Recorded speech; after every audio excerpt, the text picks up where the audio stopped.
Hey y'all. Can y'all hear me? I cams up so y'all can see who I really am. I took my mask off and everything so y'all can see me for who I really am. Okay. How y'all doing? Let me know if you can hear me. Oh my goodness.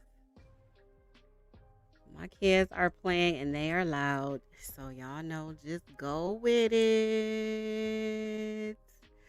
Go with it. Let's see who up in here. How you pronounce your name? Dagon. I don't know, but hey. He is. He is. He is. Hey, Tammy. Oracle. Hey, Boo Boo. Hey, Maddie. How are you? Bluesy News. Hey. Hey, y'all. What that mean? Mouse, squirrel, pig? What that mean? Hey, Tanya. Is it Tanya or Tanya?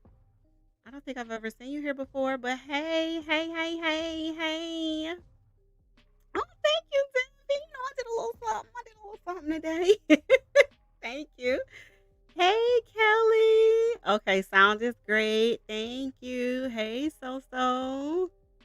All right, y'all. So listen, I'm not sure if you guys are aware of who Brice Rhodes is. Let me know if y'all have. So I forgot about his story because gosh, it's been 7 years. His trial just started on Monday. And y'all, he is worse than Darrell Brooks, if you can believe it. North Korea. Hi, Norma. Thank you so much for tuning in. Thank you. Y'all, he is worse than Darrell Brooks. He has threatened the judge. He has threatened his lawyer. He oh gosh, has had many outbursts in court. He talks over everybody. He just off the chain. Like I off the chain. We are going to watch a variety of videos. Now, the only thing is that what I think happened is that some of his some of the footage from a long time ago has been taken down, and probably because the trial started and they may be using some things for evidence, I'm not sure. So I just have like a bunch of clips, and then some of them are a little longer, and I have a bunch of articles. So it'll be us going from article to clip. And I have to play the clip so y'all can see how insane this man is. Like, it is imperative. Yes, it's me, John. Don't act like that. You hear my voice. John. Hey, Elizabeth. Hey. That's what I'm wondering, Oracle. Okay, so like back in the day when they arrested him, he just had like a short haircut or whatever. And then it looked like he was trying to grow like locks, but like free form. So it was like two, like three, like two here and one in the back. And then like now it's like, a bald fade, but it's like a bump in the back and it's a band-aid on it. It look like it's a rash or something. I'm not sure. Okay. But hey Tim, welcome. Yes, it's me, y'all. It's me. I never show my face, but my daughter was like, Mom, you need to start showing your face a little more. And I was like, all right. So here I am. Okay, here I am. It's just me. It's still Lauren. You know, this is how I look when I'm camped up.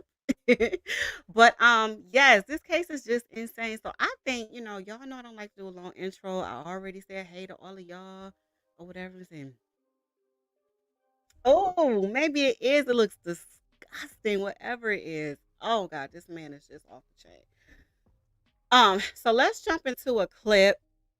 This one is actually 7 years ago. This is when he threatened the judge. The clip is only a couple of minutes long, but we're going to use this before we get into everything that I was able to find. Okay? Hold on a second.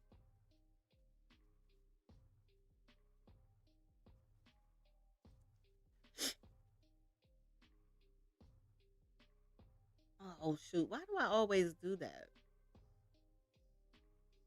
I'm trying to push pause. Oh, nope. Not that one. Now, this video is a little grainy, and I don't know how the audio is, so y'all don't get mad. I'm sorry. Hold on. Tug on it.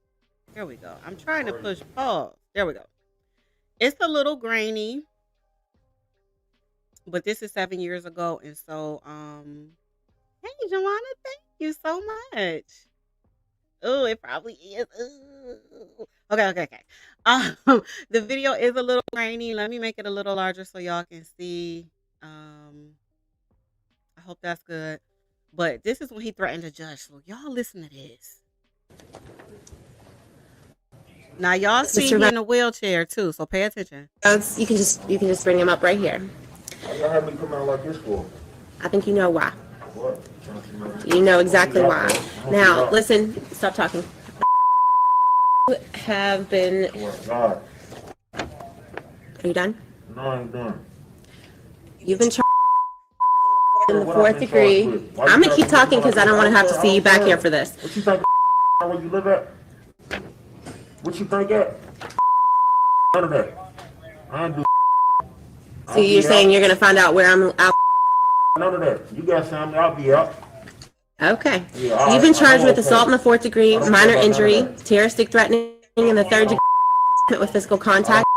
New charges. I'm entering a plea of not guilty on your behalf. Would you like me to read the arrest warrant to you? No, I'm not guilty.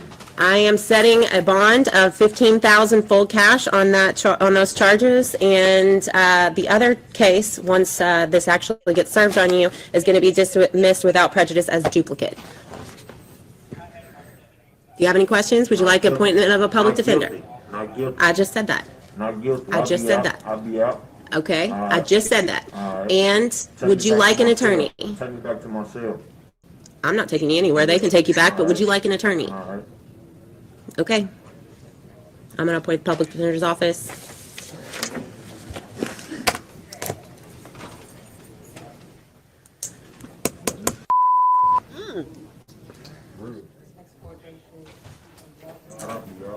Ms. Schroring, that was a threat against the court. I think that I'm asking the county attorney's office to take that into account and consider what to do with that.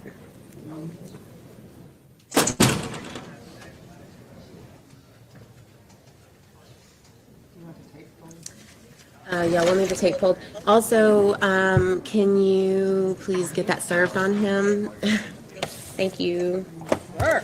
Good luck with that, Eric. I only just added charges. Yeah. Okay. So that wasn't. Hush. My name is Brice Rhodes. Hush. Hush. Hush. So that wasn't.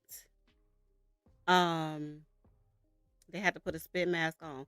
Yes, he was in a wheelchair and he had a spit mask on. He went in there cussing or whatever. Okay. Cussing a judge out or whatever. And basically saying that he wasn't guilty. Now, that wasn't when he went before the judge for his unaliving charges.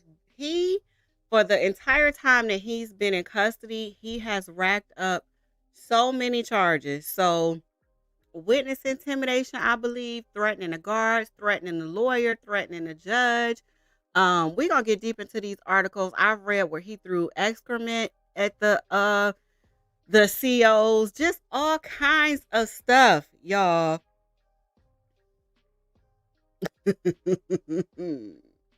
Well, let me tell you. I'm gonna give you a little bit. So his trial started Monday and he was showing out, right?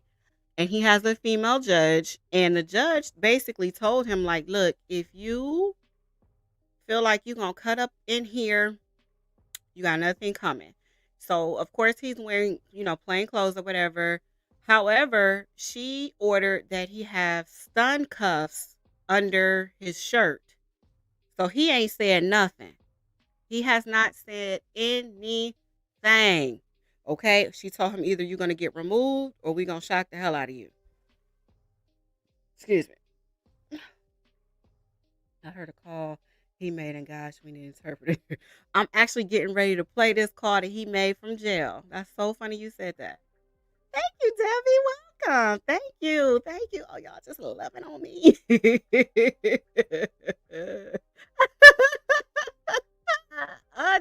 is horrible. Okay, so is there anybody here who does not know who Brice Rhodes is? If not, I will tell you what's going on. If you do, I will just go to the article. Okay, cool. Yes. Okay. Especially those boys' mom. I feel so, the grandma too. So the grandma testified yesterday, and the testimony wasn't long. Now, what I appreciate from both sides, so the prosecution, they're not keeping the family on the stand long, which I love because they've already gone through enough. The teenage boys are not here anymore. And also, it's already been so long trying to get him to trial. They've already endured enough. And he would literally taunt them, during like the preliminary hearings or what have you. And so the mother at one point tried to jump on him and somebody had to hold her back. So I appreciate the prosecution for not bombarding them with questions. I also appreciate the defense because they know he's guilty, but they still have a job to do. However, they didn't question him at all. So it was just more so they got up and they just said, I'm sorry for your loss and we don't have any questions. And I feel like that's the best thing to do, right? You don't need to put them through anything else. Your client is crazy as hell, and so what do you need to ask them? You know what I'm saying? Let me see.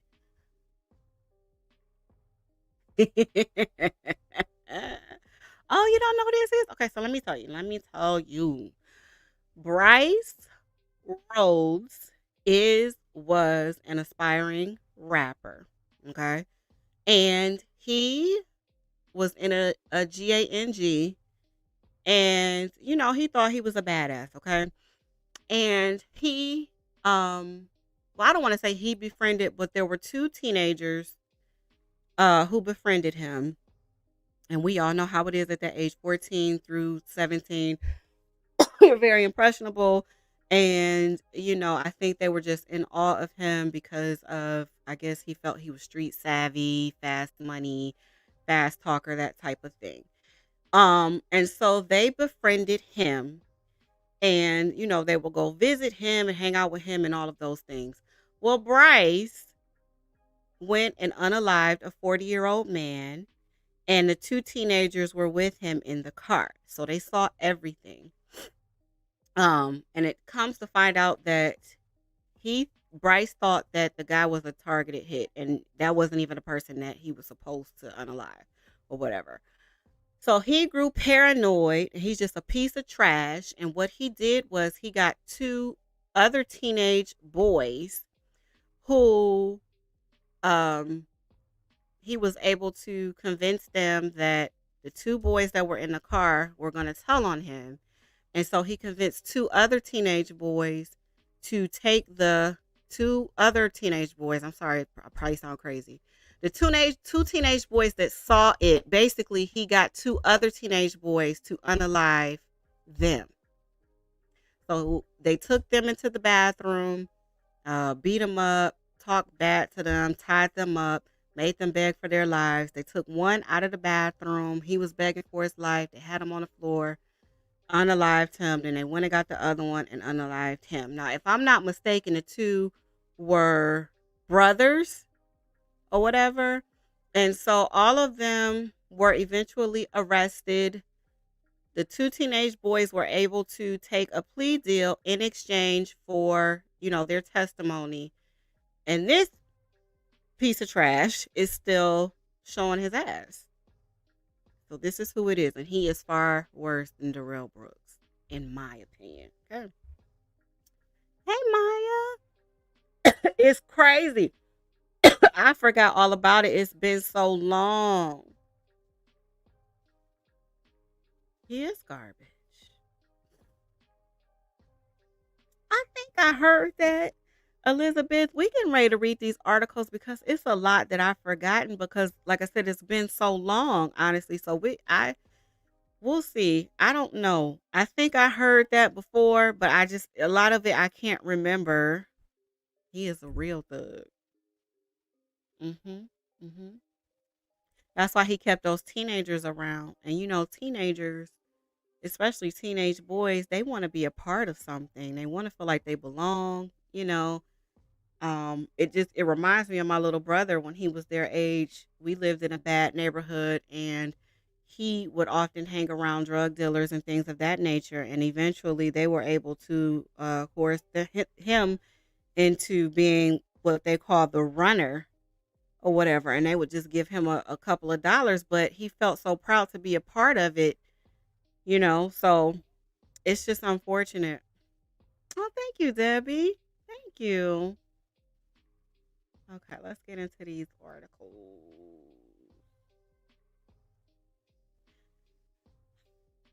It's no telling. Like, it's just really hard because you don't know if he could have grew up with a decent life and then just chose you know, to just be who he is.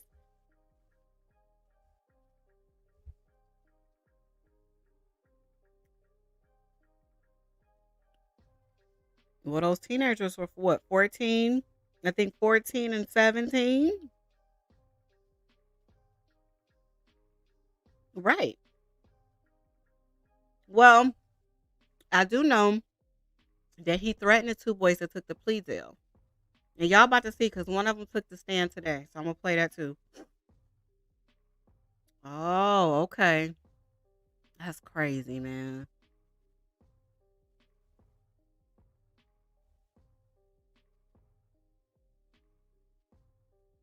Mm-hmm. Mm-hmm. I remember that, Debbie. All right, let me pull up this article. Okay. So his nickname is Rambo. Okay. So he has previously been accused of domestic V. Um, hold on.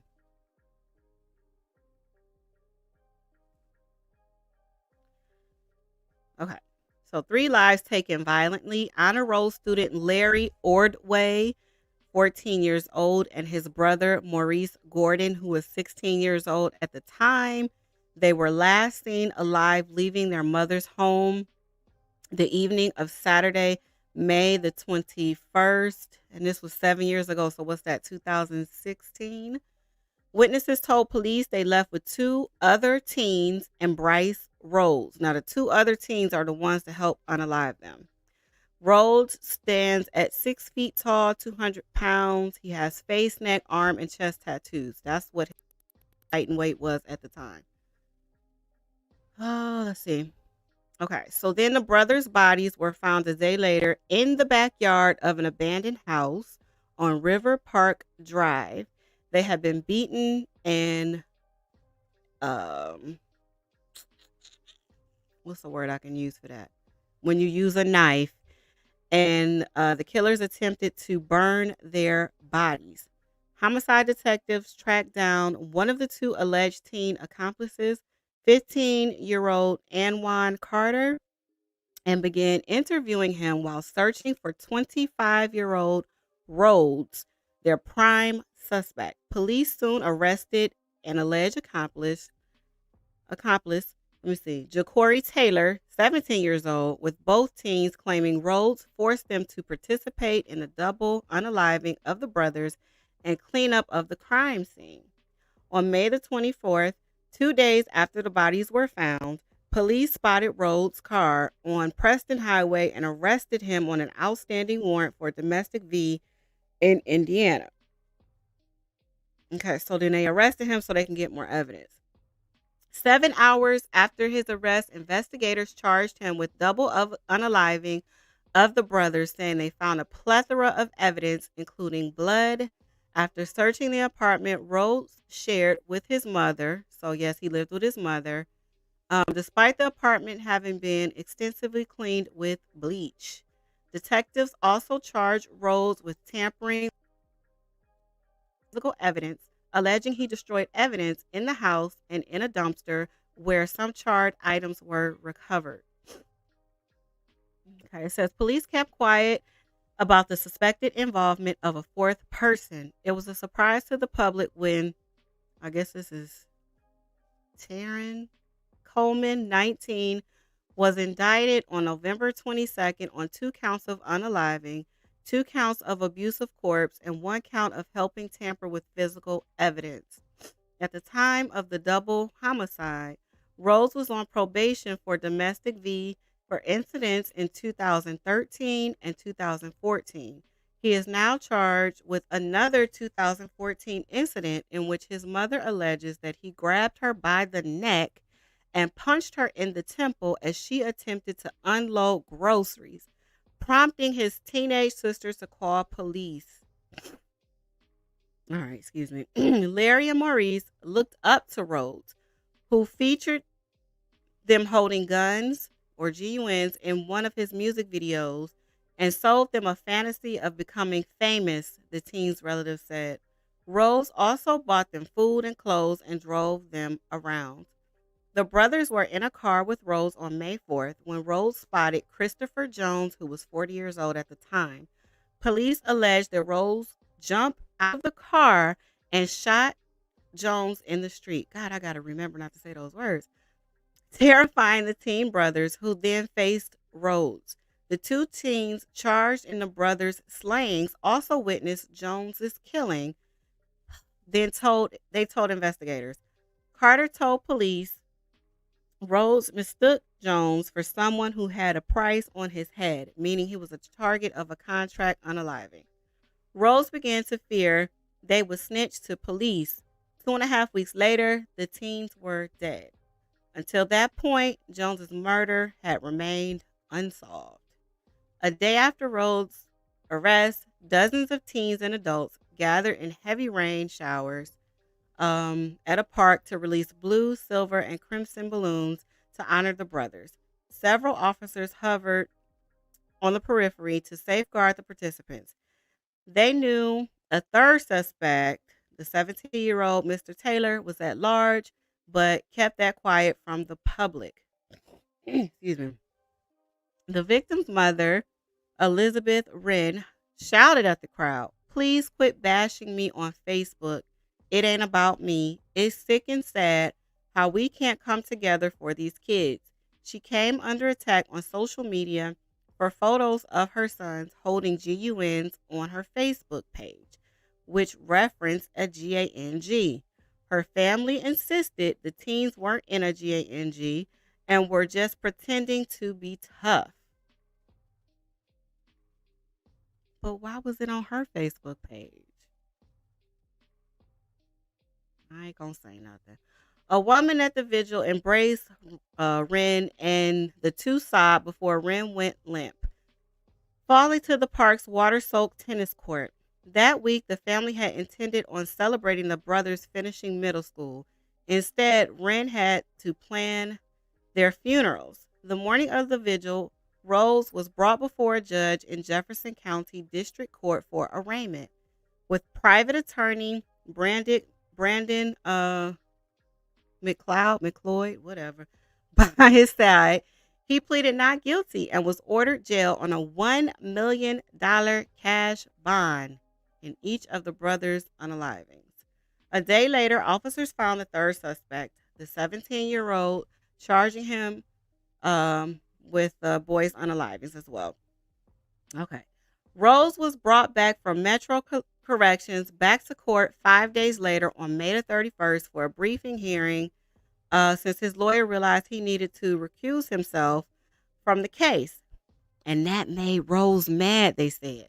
The veteran attorney who knew Rhodes' mother said he and Rhodes were in a holding cell when he told Rhodes he had a conflict of interest and couldn't remain on the case. The lawyer said Rhodes spat on him. He spit on him, y'all. A detective darted in between them to keep tension from escalating. Once inside the courtroom, the lawyer said he advised Judge Amber Wolf that it was a good idea to keep him and his soon-to-be ex-client apart, saying, "If we were close to each other, we're going to scrap." Rhodes, handcuffed and flanked by deputies, yelled at the lawyer across the room, "You're a coward, and I'll see you when I get out." The lawyer could have brought an assault charge against Rhodes, but opted not to, likening Rhodes' actions to a tantrum by a brat. As deputies escorted Rhodes from the courtroom, the defiant defendant pulled back and shouted a question at the judge about his bond.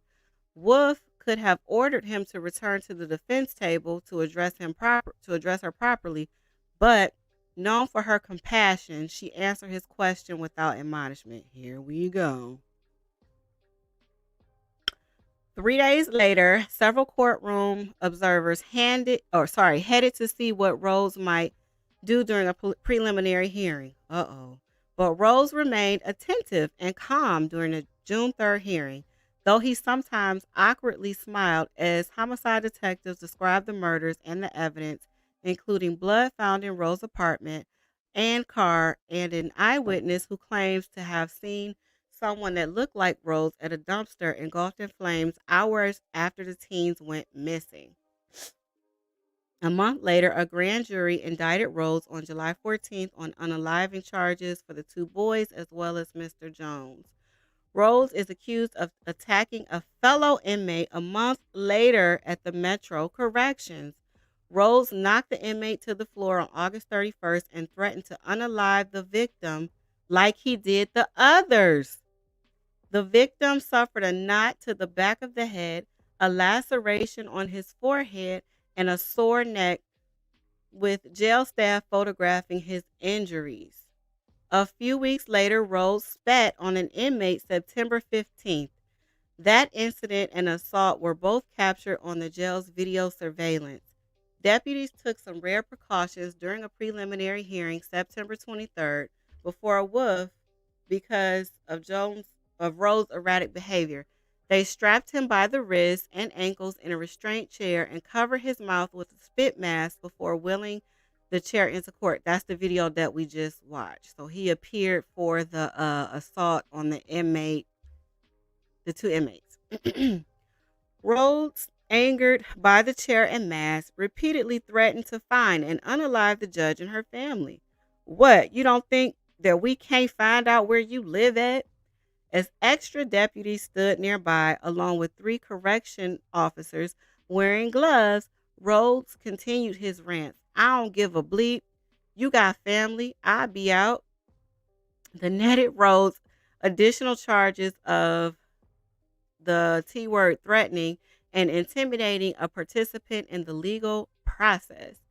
A few weeks later, Rhodes refused to return to his cell and began to break and throw cleaning supplies inside the day room, according to a citation. He is accused of ripping an inmate observation document during the October 19th incident, as well as taking a broken broom handle and swinging it at the glass window in attempts to break the glass toward an officer. He told the officer that he wanted her to come inside and that he was going to unalive her, according to the citation charging him with the T threatening. Whew. 5 days later, Rhodes is accused of throwing urine through a crack of his cell door, striking an officer in his head, neck, and ear. Extra deputies were on standby when Rhodes was brought back to court November 17th, when his attorneys entered a not guilty plea on behalf of the new charges. This time, he wasn't wearing a spit mask and he remained calm and attentive. One of Rhodes' co-defendants, Mr. Carter, 15 years of age at the time, pleaded guilty on November 30th to reduced charges of 3 counts of facilitation to unalive of the teenagers and the 40-year-old, with each count carrying up to 5 years in prison. He also pleaded guilty to tampering with evidence, which carries 1 to 5 years. Prosecutors have recommended a 10-year sentence. As part of Carter's plea deal, he agreed to testify against the others. Ooh, y'all, hold on. I got to take a break. Jesus. All right, where we at? I'll catch up on these comments.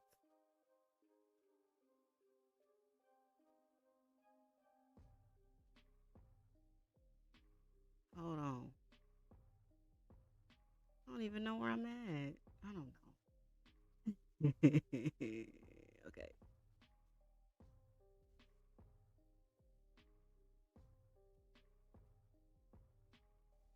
He was staying with the dating. Okay, I read that. Okay, I read that. Okay, here we go.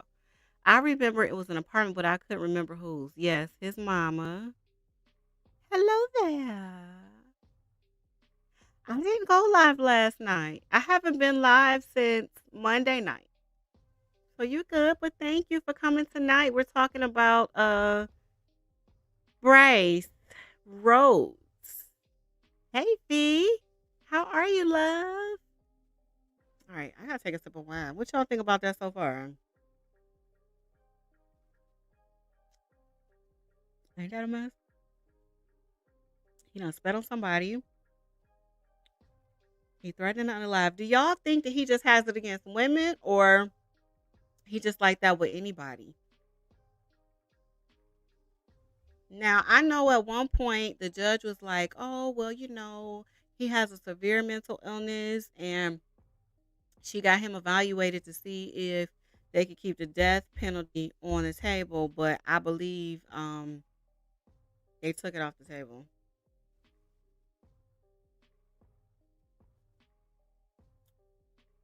We're about to watch that. We're going to watch that. That's what we were saying, Fee. We trying to figure out what it is. Like somebody said it could be fungus or a staph infection. It's disgusting. And it's like this big. He does. Like, he's just so aggressive and ignorant and just, I don't even know what I need to say. And I know a lot of y'all are counting on me, but I don't know what to say about his behavior. Like, I really don't. I don't. I don't. He is just scum. Beyond that, like, he is just disgusting. Let me see how much more of this article I got. I might just put a little video so I can get my throat a blurry. Oh, it ain't that much longer. Okay. Emotional hearing. So the 2017 development. So this is the following year. In jail, Rose tried to dig a hole with a metal object to escape his cell. So now they got to add on felony charges. A Metro Corrections officer noticed a man-made hole under cinder blocks in Rose cell on January 5th. Officers said as they tried to confiscate the metal object, Rose grabbed it and flushed it down the toilet. He was charged with first degree, criminal mischief, second degree escape, and tampering with physical evidence, all felonies. It's unclear how he got the sharp object. Prosecutors announced their intention to seek the death penalty against Brice in May. The prosecutor noted that aggravating circumstance, a requirement to seek the state's ultimate punishment, that multiple people were unalived intentionally. So now we go to, I guess his name is Tyron Coleman accepted a plea deal in July, admitting he facilitated the unaliving of the brothers, as well as the movement of their bodies to the backyard of an abandoned house. That's a lesser crime than the initial charges against him of complicity murder. He also pleaded guilty to tampering with evidence and 2 counts of abuse of a corpse. During an emotional hearing, a judge sentenced Coleman to 10 years in prison in September. But she said he has a good chance at shock probation because he has had no other criminal history. Grandparents of the victims carried framed school photos of the brothers to court, pleading with the judge to send all involved in the unalivings to prison. All right, now we got love letters with threats. So this happened in 2018. In January, Taylor pleaded guilty to facilitation of unaliving, reduced from unaliving. The slain teen's mother told a judge she wasn't satisfied with the plea deal. It's not fair losing 2 children at the same time, she said. To me, they all should get life without the possibility of parole. In a February court filing, prosecutors released notes believed to have been sent by Rhodes to a co-defendant, Taylor, in 2017 while they were both housed at the Metro Corrections. The letter said, "Rats get exposed," encourages Taylor to recant his police statement and not take any plea deal and go to trial. Taylor is sentenced to be back in court March 14th for a sentencing hearing before Circuit Judge Charlie Cunningham. The prosecution's plea offer allows for either 10 years in prison or 20 years of probation, a decision that will be made by the judge. Coleman is due back in court March 27th when a circuit judge by the name of Mary Shaw is expected to determine if she'll keep Coleman in jail or grant him shock probation. Rose's death penalty case remains pending in Cunningham's court. Y'all, that was a lot. What y'all over here saying? Right. Like, gangsta want to be okay, but then it's like, I guess you're supposed to be a hitman, so you go after this man. It's the wrong person, and now you paranoid, so you gonna unalive these 2 little boys?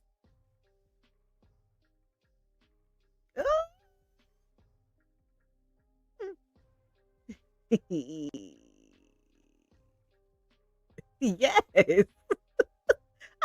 When I tell you he is off the hook, y'all just don't understand. Matter of fact, let me skip this so we can go straight. I want to play this opening statement. I think I saved it. Let me pull it up. Just give me a second. And then we're going to go into the person that he said was a rat, his testimony. Matter of fact, you know what? I'm just going to let the videos play because they're so short. That's what we're going to do.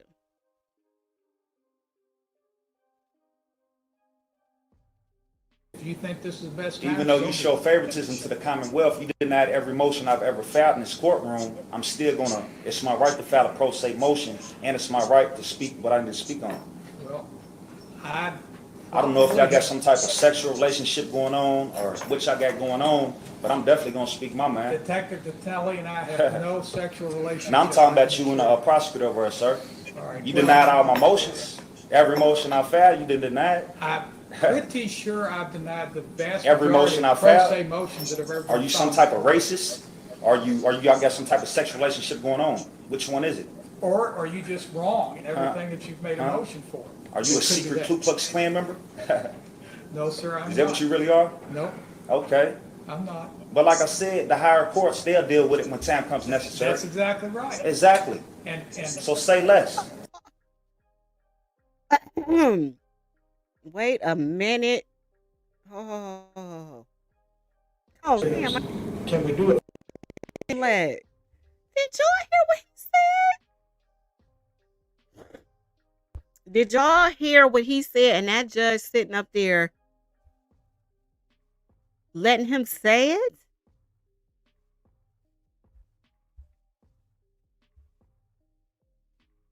Yes. I gotta finish the rest of the bottle.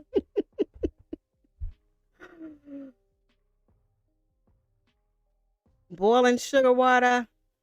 I just think he's nasty. Jail is already nasty, right? And if you got a nasty person that's gonna be there, you know, it's probably just some kind of nasty fungal something. He's not representing himself. He's not representing himself. Thank the Lord. But do you know anything about him, Tim? He's off the chain, y'all. Let's play the next video. Okay, wait. Right. But no, because see, he's cool right now. Let me look. The judge ordered for them to be able to use a shock cuff on his wrist. So he's been quiet as hell. He's been quiet as hell. He has not said anything because he know you try it and you getting shocked. And they said it has the same voltage as a taser. Yeah. Okay. He's crazier than Brooks, but he's quiet now. So like it's the opposite. So you know how like Darrell, his preliminary, he was quiet. And then once he got to represent himself, that was it. So the same thing that he's doing now is they just flipped it, the roles reversed. So he's showing out preliminary, and I think he thought he was gonna get the opportunity to show out during, the trial. But the judge said,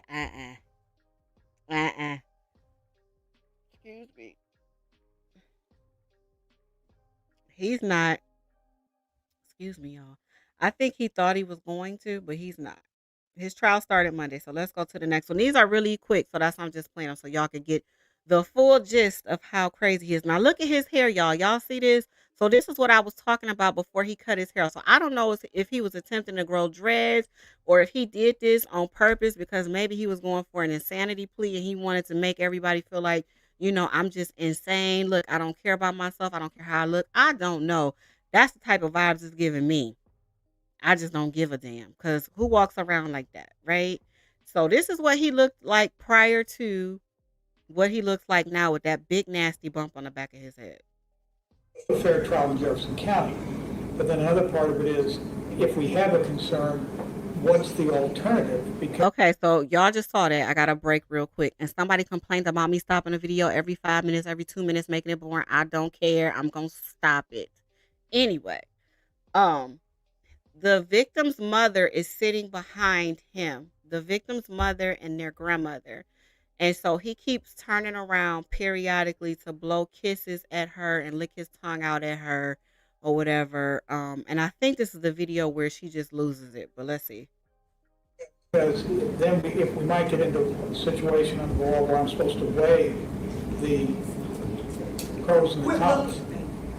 Ma'am, Look at me. ma'am, He keeps turning around. ma'am, I told you once before, let me please help you understand.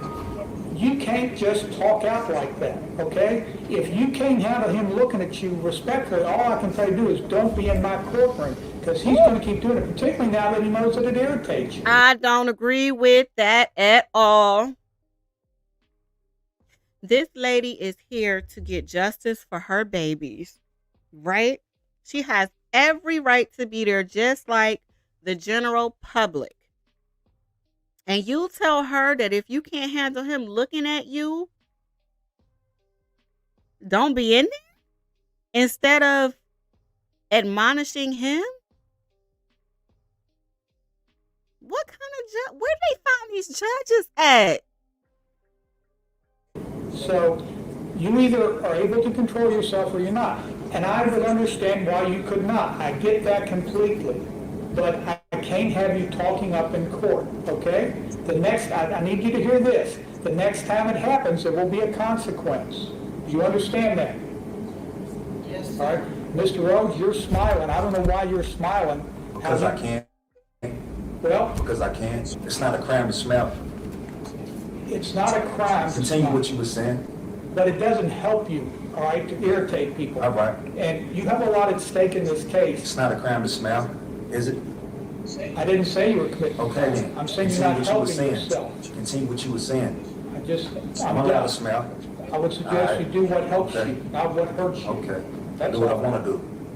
Well, Let's do get what that you want to do. understood. That's fine. Let's get that understood.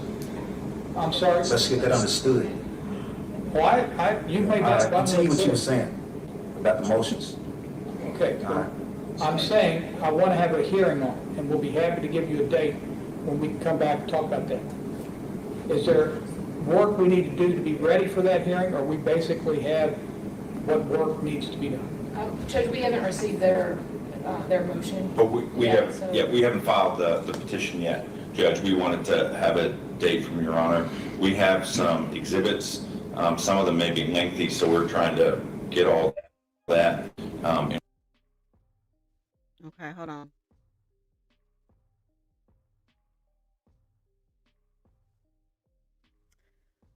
Y'all, excuse me.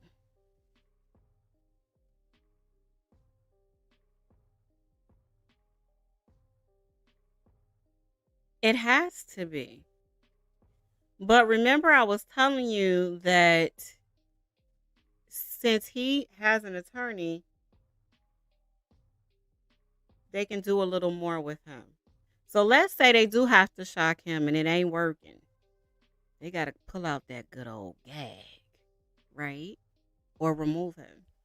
He ain't got to be in there. He has an attorney that's representing him. They can put him in a holding cell until they feel like digging his ass out of it. But I'm pretty sure a lot of judges are going to restructure how they run their courts, because that can't happen again. And I know we get a lot of shits and giggles about it. You know, it's entertaining, but it's still unnecessary, right?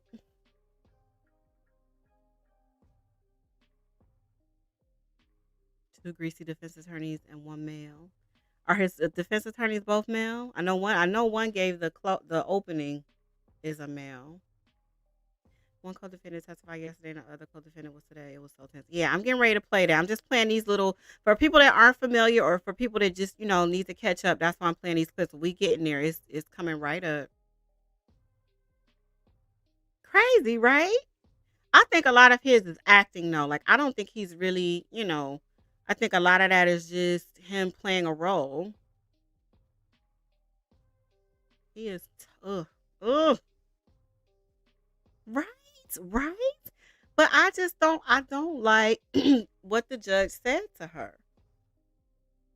I don't. Like, she gets reprimanded for telling him don't blow kisses at me, but then he's sitting up here talking about, do you? I'm gonna say what I want to say. I'm gonna say what I want to say. I can smile because I can't, and you don't do anything about that, right?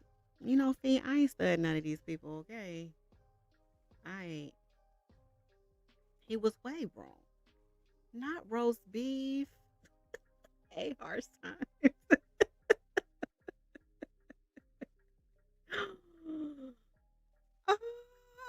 Oh, I would be sitting on that button. Do you hear me? But he didn't have it yet. He didn't get the shot cuffs till the trial started. Because I think on Monday he still was trying to act a fool. So during this preliminary, they didn't do anything except for that one time when they put him in that spit mask. No. He has to really be, so I'm sure it's some type of guidelines that they're not gonna tell us, but I'm sure it's some type of guidelines in place to where, they're allowed to do that. But during these preliminary hearings, they didn't have any of that in place. He don't, but see, per the law, he doesn't have to have Zoom because he has an attorney. So his attorney is fighting for him, and so you just lose that privilege. They just ship you off somewhere else, and you better ask your attorney when y'all talk the next night or whenever, like what they say, and that's that on that. He has no privileges. Oh, thank you. I love y'all. Hey, Nancy, how are you? Okay, let's watch the next clip. This one is when he calls his attorney a coward, y'all. Spit on and threatened. A defense attorney says that is what happened when he told a high-profile murder suspect he'd no longer represent him. WDRB's Rachel Collier shows us what happened in front of a judge. Rachel? Brice Rhodes is here in jail charged with killing 2 teenage brothers, and now he'll need to find a new attorney. Before the hearing started, attorney Brendan McLeod told the judge he was so angry he needed to be separated from Brice Rhodes in court. McLeod tells WDRB he was speaking with Rhodes before the hearing, explaining he would no longer represent him. He says everything was calm, and then Rhodes spit on him. After Rhodes was led into the courtroom in his red jumpsuit, marking his protective custody, McLeod let him know how he felt about being spit on. Nice cheap shot. You a coward. Nice cheap shot. Coward. I'll see you when I get out. McLeod says he isn't afraid of the threat. McLeod took on the case because he knows Rhodes' mother. He stepped away because he learned the victims, 14-year-old Larry Ordway and his brother, 16-year-old Maurice Gordon, are the grandchildren of his close friend. The 2 brothers were found stabbed to death, their bodies badly burned earlier this month. Rhodes is charged with murdering them.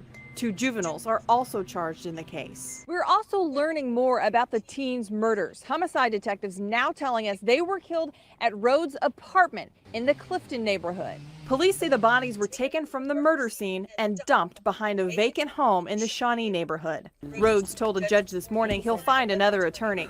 Leaving court, he had a question. He'll need $2 million to get out of jail. Rhodes is also charged in the shooting death of Christopher Jones in early May. The 2 teens' mother says she believes her sons were killed because they witnessed Jones' murder. The funeral for the 2 brothers is ending right about now. McLeod says he attended the visitation earlier this afternoon. Reporting live from... What he said? I didn't hear what he said to the mother. Oh, no, what's wrong? I hope you feel better. That's all he's doing, just like Darrell. Right. Gag his ass. I don't feel sorry. I don't care how barbaric it is, because he's done enough, Okay, here's the next one. This one is, we watched that one already. Hold on. All right, so here go one of the teens that helped with the unaliving.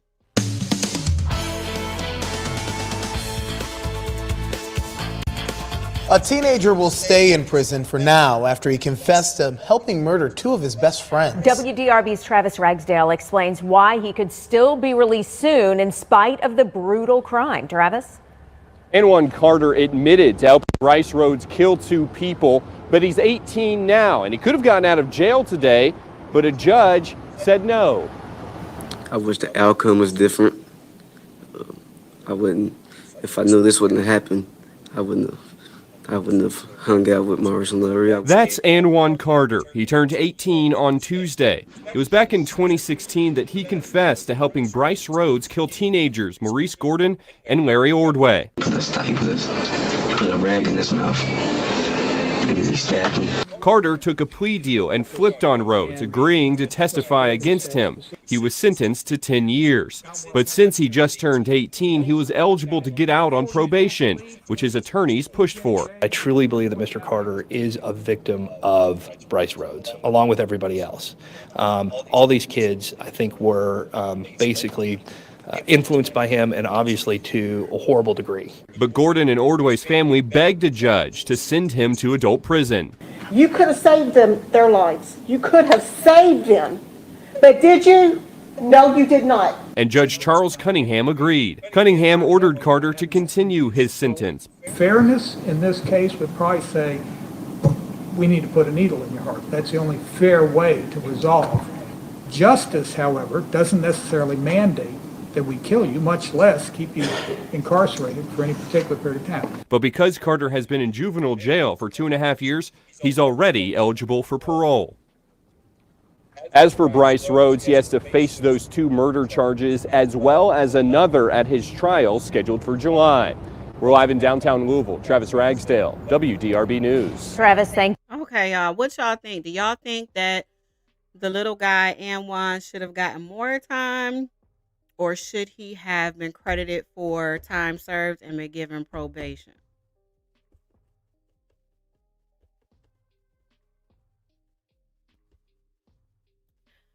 Oh, God. What do I think?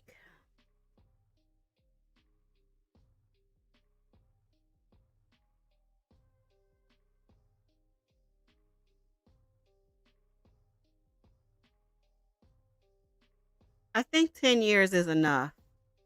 I think the reason why I think that is because I think, like I said, with young boys like that, when they hook up with the wrong people and they don't have the proper guidance, they will do things that don't make sense, make stupid choices. And a lot of young people, I think, behave for the moment, meaning that they don't think about what particular behavior that they're going to participate in, how it will affect them in the long run. I think 10 years and in a diversion program would probably help him. And by diversion program, I mean like counseling, helping him get a GED, helping him with getting some type of skill or trade, and giving him another chance. What y'all think?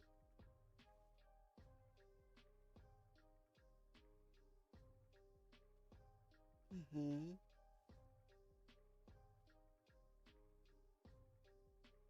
Right. Ronnie, I think Ronnie was the worst of all of them because you gonna put your own, wait a minute, you tried to unalive your own precious son. And then you put him on the stand asking him, what did I do to you?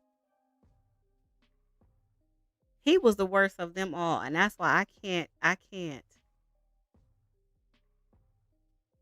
More time, Fee? How much time you think, Fee? Prosecuting attorney Fee? I think so too. I think that, like I said, teenagers like that,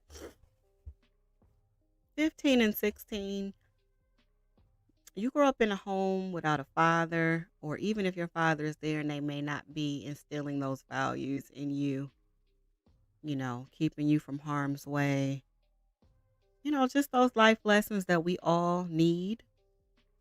You will turn to the street sometimes for guidance and for a sense of belonging.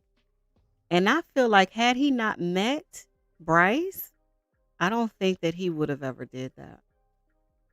And it's easy to say, well, you could have helped him. But when you're young like that, you're not thinking that.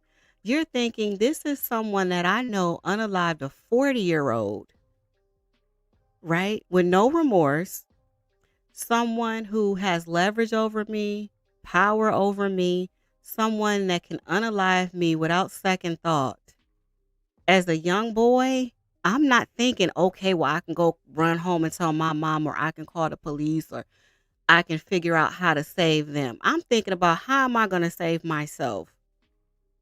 You're thinking in that moment, he's threatening me. Like I said, he has a GUN. I don't know what he can do to me. I know what he's capable of. But if he's willing to unalive them, who's to say he won't unalive me? You know? But that's a lesson that every young girl and boy needs to understand. I feel like it needs to be more programs to help them understand, you know, how to just to protect yourself, to keep yourself safe from people like that. That's what I feel. That's true. Yeah.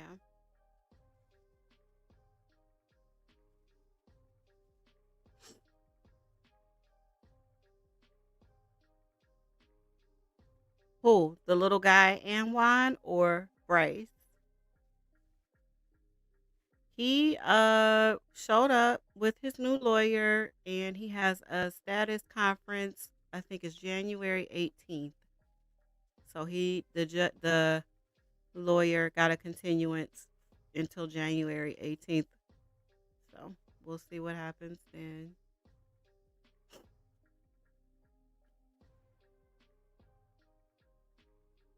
Yeah, that's true.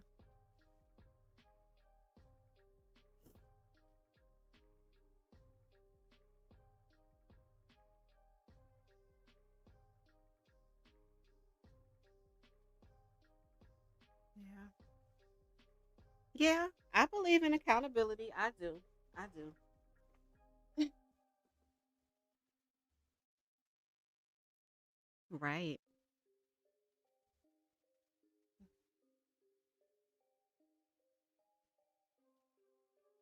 Hey, Sadie, how are you? Oh, yeah. It's just sad, you know. It's sad. I hope that when he does get out, he turns his life around. Um,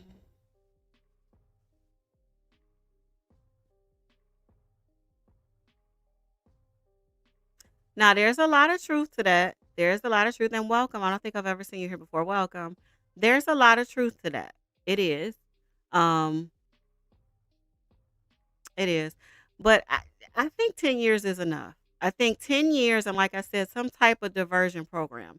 Because a lot of times when people are in jail for a long time like that, and you just send them back to what they're used to, it's so easy for them to recidivate, meaning recommit a crime. And oftentimes a crime that's even worse, right? So I think while he's in juvie or wherever he is, help him get his GED. Hopefully he can learn a trade or some type of skill. So when he gets out, you know, he can have something that he can use to maybe not sway back that way, and, you know, live his life to the best of his ability. But you're absolutely right. I'm glad that you're here. All right, let's see what this next clip is. So this one is A defense attorney for a triple murder suspect is asking a judge to keep the public out of a competency hearing. WDRB's Fallon Glick details that request and what the judge is doing. Fallon? And it's been a while, guys, so in case you forgot, Brice Rhodes is on trial for the 2016 murders of Christopher Jones and later 14-year-old Larry Ordway and 16-year-old Maurice Gordon. Rhodes allegedly killed the brothers so they wouldn't tell police about Jones's murder. This high-profile case has been working through the legal system for nearly 7 years. He was scheduled for trial last January, but Rhodes's defense claimed he had an intellectual disability. It's taken more than a year to determine whether Rhodes is competent to stand trial or if he is eligible for the death penalty. The delay is because of a backlog at the Kentucky Correctional Psychiatric Center. A psychiatrist is expected to testify about the results of his evaluation on April 21st. But while the hearings are usually open to the public, Rhodes' attorney wants the hearing closed. Jefferson Circuit Court Judge Julie Kalin says she cannot close the hearing without having a separate hearing where the public has the chance to object. That hearing is scheduled for April 17th. And in court in the past, Rhodes has had outbursts claiming a judge was a secret KKK member, and he even wrote a letter to WDRB saying he's a victim of police and prosecutorial misconduct. He is in jail on a $1 million full cash bond. Fallon Glick, WDRB News.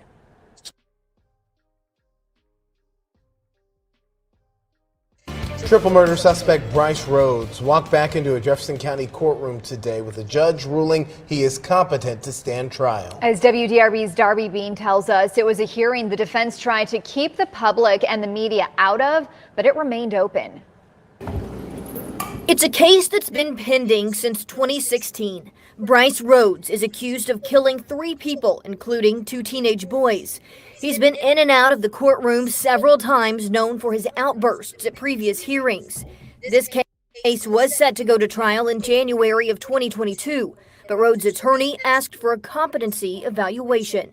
Now, Judge Julie Kalin ruled Friday that Rhodes is competent and set a trial date for December 11th, 2023. There has been no conclusive testimony that he is incompetent. The hearing lasted more than 2 hours and included arguments from both the Commonwealth and defense, as well as testimony from other witnesses. Rhodes' attorney, Tom Griffiths, asked if he could testify about Rhodes' behavior himself, but Judge Kalin ultimately denied that request. Strange words coming out of my mouth, Judge. I'm the last witness for the defense. The court having ruled that I'm not able to testify, that's all the witnesses that we have. During final arguments, the Commonwealth asked the court to find Rhodes competent for trial. He made comments about the court process that shows that he does understand what's going on. He understands the challenges that he faces because of having a high publicity case. But the defense argued otherwise. He has run off multiple attorneys, Judge. It does not make him a competent person because I haven't quit him. He will not speak to me, as is in the record, and hasn't for years. Still, Judge Kalin ruled Rhodes can stand trial. I don't believe that any of the evidence through testimony today is conclusive that Mr. Rhodes isn't just making the decision to not participate with his attorneys. I don't think that necessarily makes him incompetent. Despite efforts from the defense to push the trial date a year out, Judge Kalin set the trial to begin this December. Rhodes spoke at the end of that hearing saying he wanted new attorneys, but he did not want to represent himself. He also argued that his case should be dismissed because of police misconduct, but Judge Kalin said there is no evidence of police wrongdoing in the case. You know, we spent so many years talking about the court proceedings with Brice Rhodes. Sometimes I think it can overshadow that there were kids who were heinously killed in this incident. Very young, 16 years old? 14 and 16 years old. All right, Darby B. So his lawyer was trying to argue that because his client wasn't speaking to him, he's incompetent. He just don't want to talk to you. Defense attorneys will do whatever they gotta do, right? Like, I couldn't be a defense attorney. First of all, I'm not coming up with all them damn strategies. Secondly, I'm not telling all of those lies. That has to be exhausting day in and day out. Hey, Jerry. Right. I have searched high and low for reports. Everything is sealed right now. These are transcripts that I definitely have to put hopefully they're not sealed so I can get them, because I need to know all of that. And you think 7 years worth? Y'all, that's content on top of content on top of content. I can't talk. Content on top of content. I gotta get it. We don't know. what we got? We said fungus. We said staph infection. Somebody said it looked like roast beef. It's some type of infection. But it was there in this video. I saw it. So something has his head swollen and just like nasty, like some kind of rash or something. Right? Hey, love. How are you? All right, here we go. So the next one is, this is where they talk about the stun cuff. And then we're gonna hear the opening statement. No, we're not. We're gonna go into the testimony of one of the accomplices. So hold on a second. This is about the stun cuff.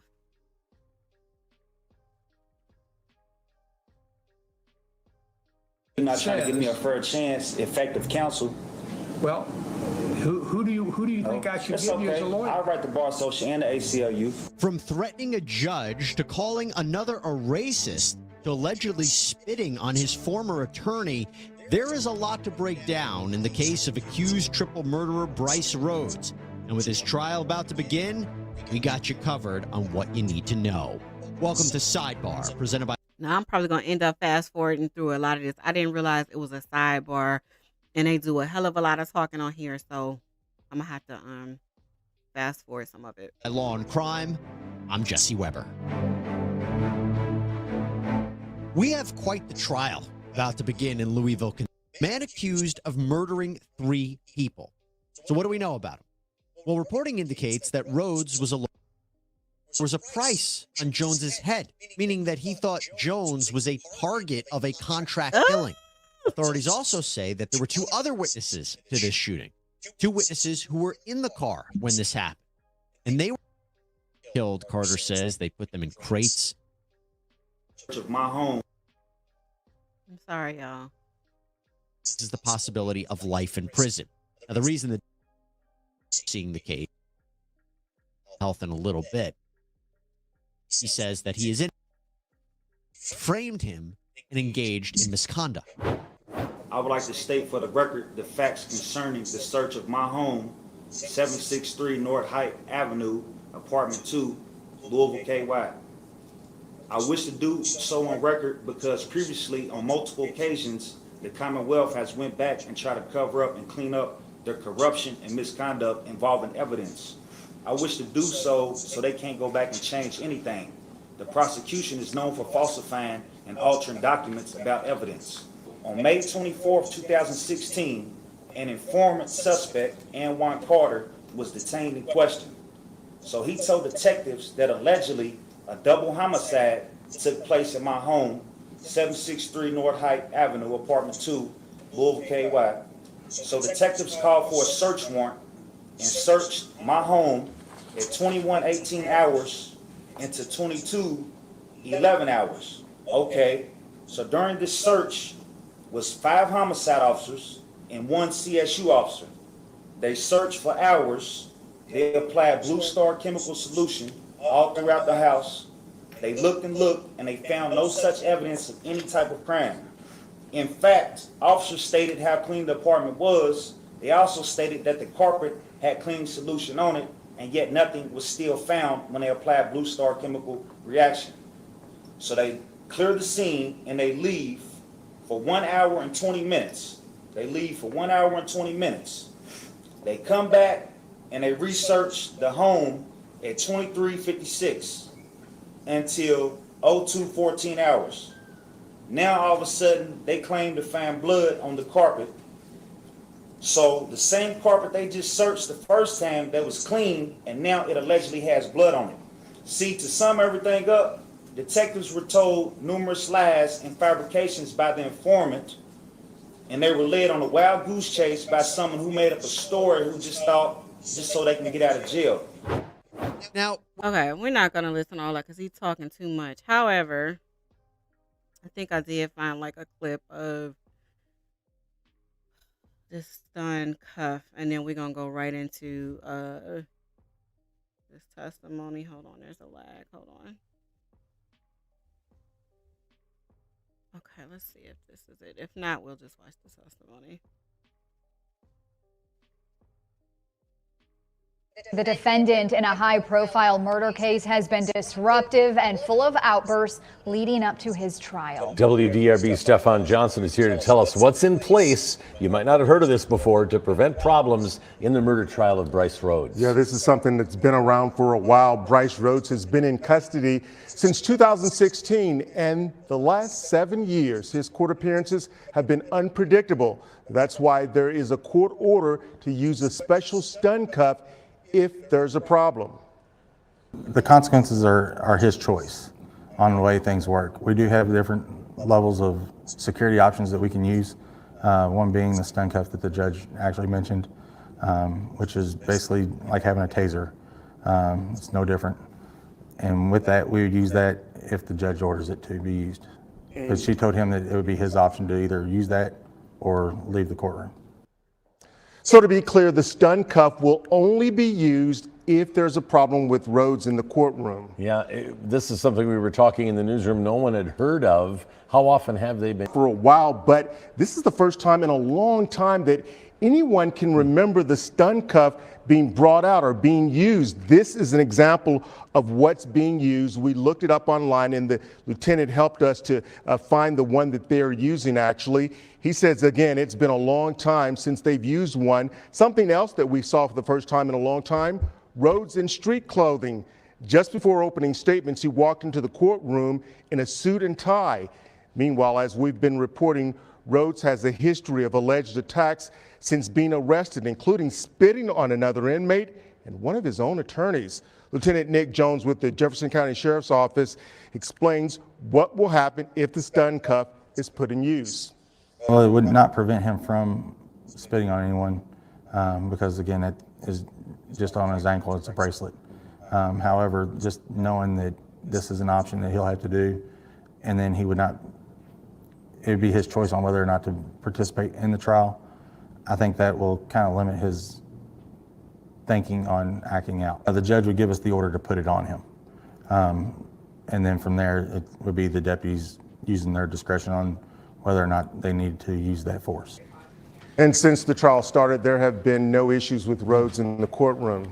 Did Brice Rhodes' attorneys have any objections here in this, using this stun cuff? You know, I'm not really sure, but he can decide. The decision is ultimately his. And remember, he has even attacked, he's accused of attacking one of his own attorneys. This trial is expected to last for several weeks. Yeah, there will be a lot of eyes, not just on the verdicts, but on that conduct in the courtroom and that stun cuff. Absolutely. Thanks, Stefan. So if I heard that correctly, the stun gun is not on him every day. It looks like if he starts to act up, the judge will order for the deputies to place the stun cuff on him. And then after that, if he continues to act up, then they can stun him. But ultimately, it's his choice how his behavior is going to be. Okay. It does.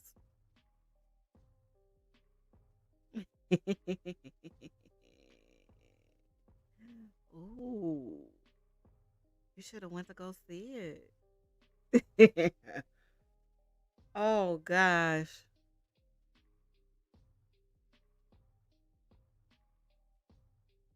That's what somebody else said, that somebody threw hot sugar water on him.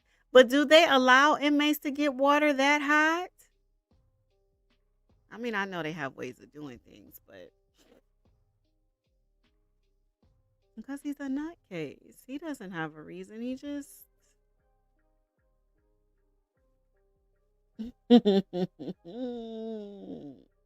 right, right.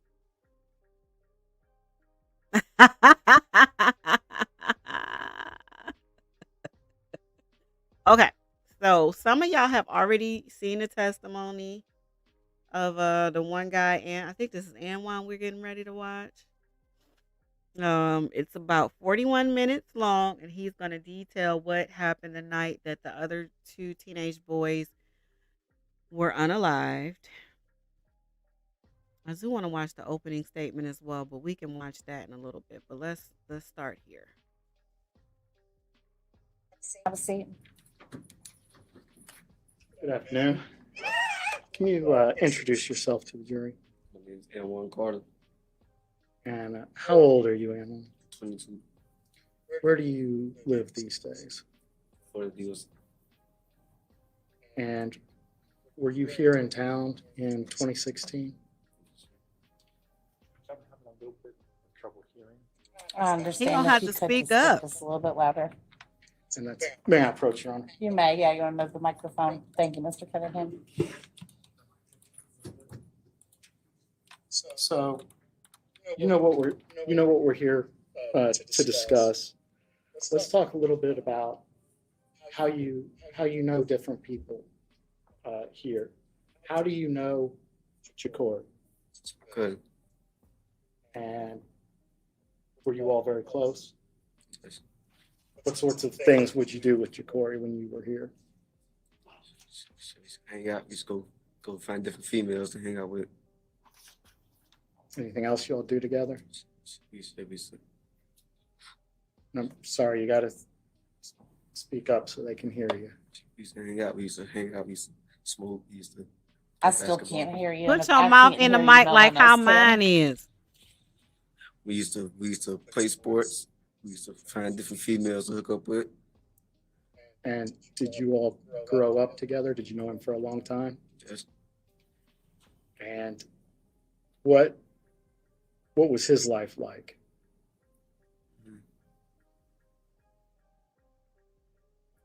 Yeah. He was homeless for a while. And so, as a result of his homelessness, how would he get by? What sorts of things would he do? So we used to steal out of people's cars. We used to sleep over at a friend's house.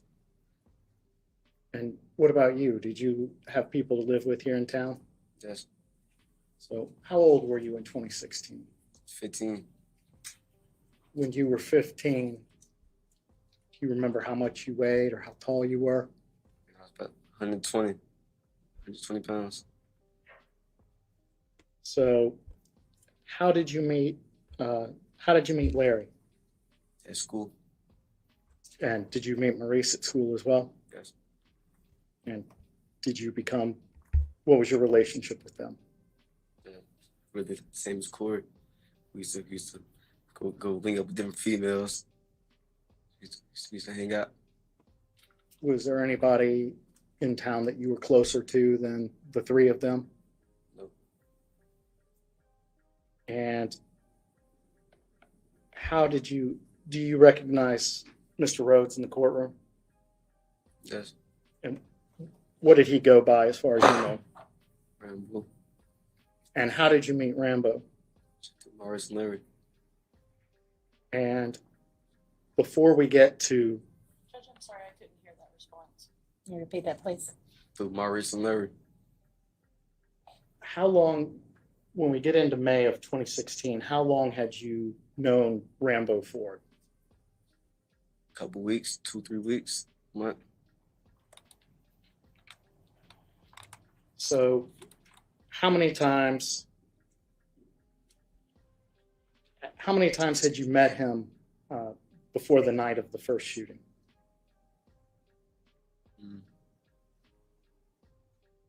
I don't know, a couple. So tell the jury, how did the idea of a shooting happen? We was in somebody's backyard.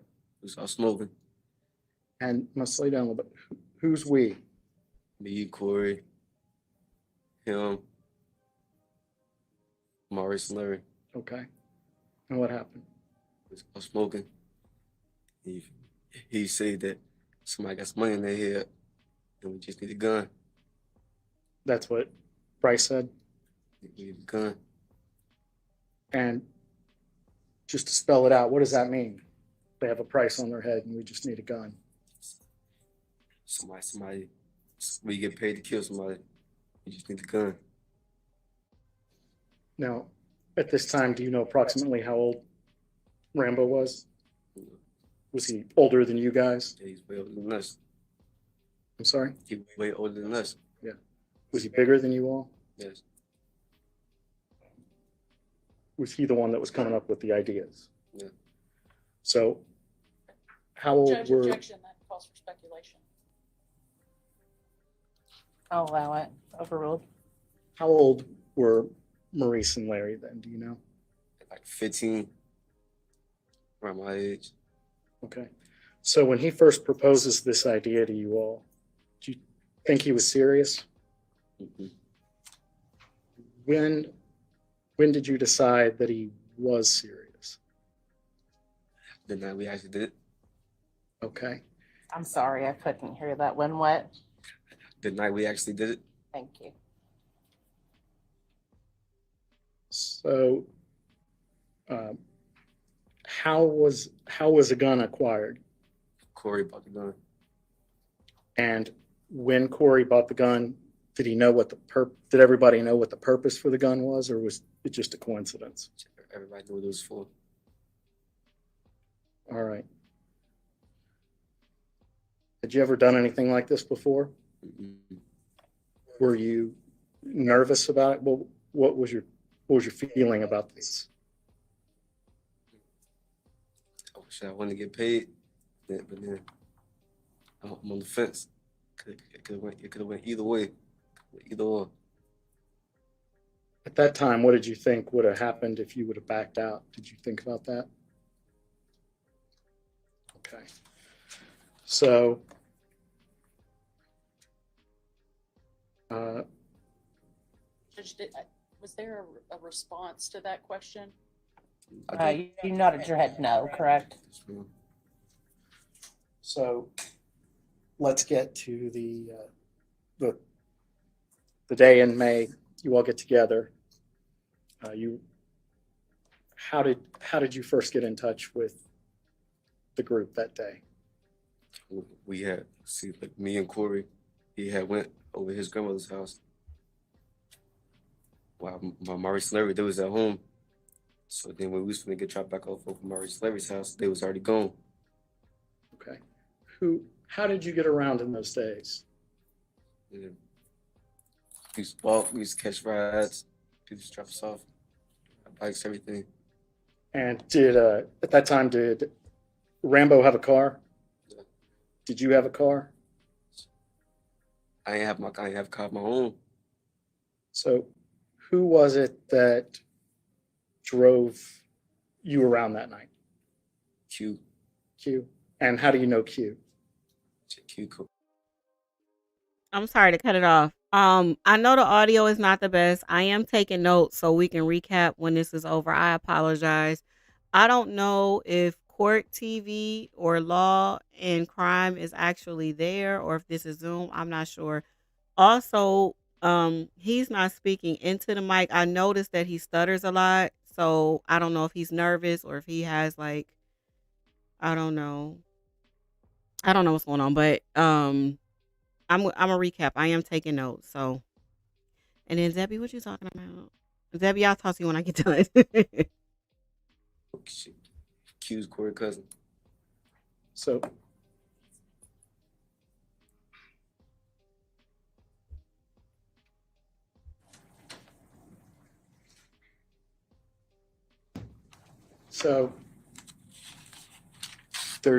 and we're talking about two incidents, so it's easy to get confused.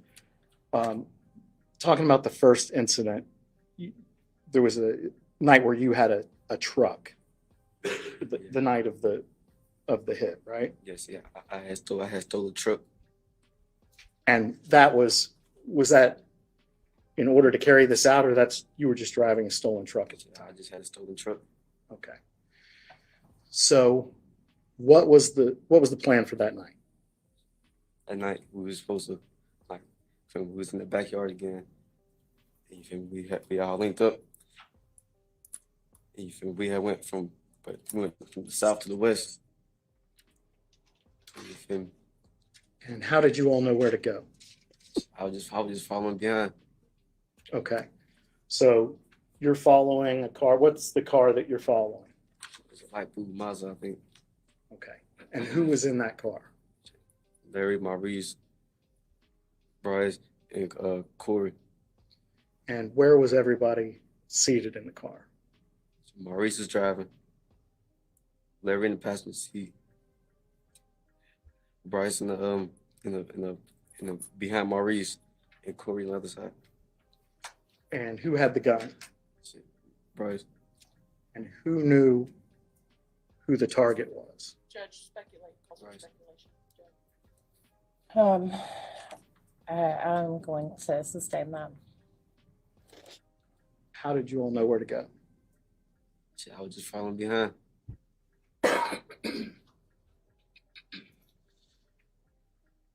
So, how long did you all drive around? 30, 45 minutes. And did anything eventful happen during that time? So, Shit, besides murder. besides what? Besides murder. Besides somebody getting shot. Yeah. Okay. So you're driving along. The car in front of you stops around 41st Street. Something like that. Stops somewhere in that area. Judge, may we approach? Sure.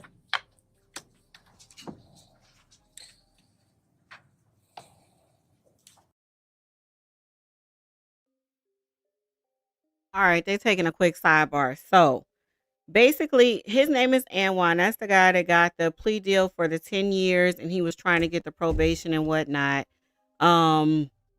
And so he's testifying that he met Maurice and Larry, which are the two brothers that were unalived at school, and I guess they were all friends. And he met Rambo, aka Brice, through Maurice and Larry. So in May 2016, which is when the event occurred, Anwan, which is the guy that's on the stand, had only knew Rambo or Brice for about a month. So he said that he had only met him in person like 3 or 4 times or what have you. And so one day Brice told all of them in the backyard where they were smoking that somebody had a hit on their head. Anwan wanted to participate because he wanted quick money. And so he agreed or whatever. And he stole a truck and he and Q rode in the truck and they followed behind Brice, Larry, Maurice, and Corey. Maurice was the driver and Brice was sitting behind Maurice. Brice had the GUN and the attorney tried to ask to see if Anwan knew who was supposed to carry out the hit, but the defense objected and it was sustained. So they drove around for about 30 to 45 minutes and then the unaliving took place. Now, this specific incident was the unaliving of Christopher Johnson. Yeah, so that's how far we got. So now they're doing a sidebar, so I just thought I'll cut in real quick to see what y'all doing. Yes, it's very, very, very sad. So, honestly, remember how I was talking to y'all the other night about how, in different jurisdictions, each state has different things that they can use. And so I guess it falls under their specific statute. So they probably don't use bind and gag, and they probably just use the wheelchair, the spit mask, a stun cuff, whatever else is under there. This is Kentucky, so I'll probably look it up real quick so I can give you I can answer it with clarity. But it must be allowed because she ordered it. They are. I'm sorry. Oh, you good, Debbie. Right. He's trying to be badass on the stand. Like, sit up straight and answer these questions, young man. Well, he already got sentenced, so he took a plea deal. And good to see you, by the way. He took a plea deal already. So, of course, in exchange for his plea deal, he has to testify against the other three co-defendants. So it don't matter. But he still could be a little bit more respectful, in my opinion, and sit up and answer correctly. As you heard this testimony.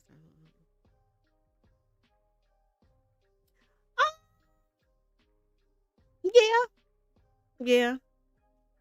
I think, yeah,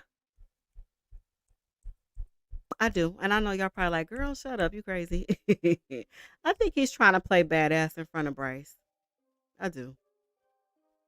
Yep. And I think it's a condition or learned behavior. You got to think he's been in juvenile for 7 years now. So, I think it's just a tough guy act. I'm not expecting him to have any type of manners. He's in jail right now. So, I don't know. That's just my opinion. What you think? What you think, Elizabeth?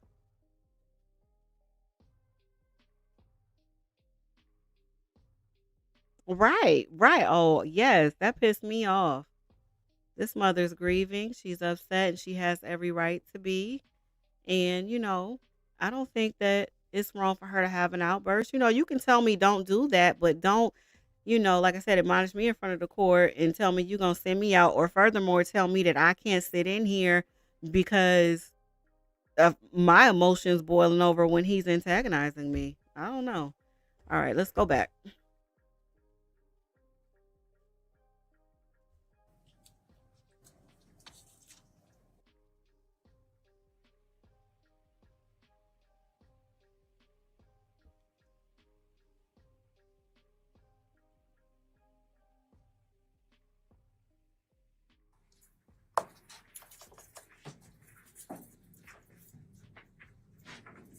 Does the car in front of you stop?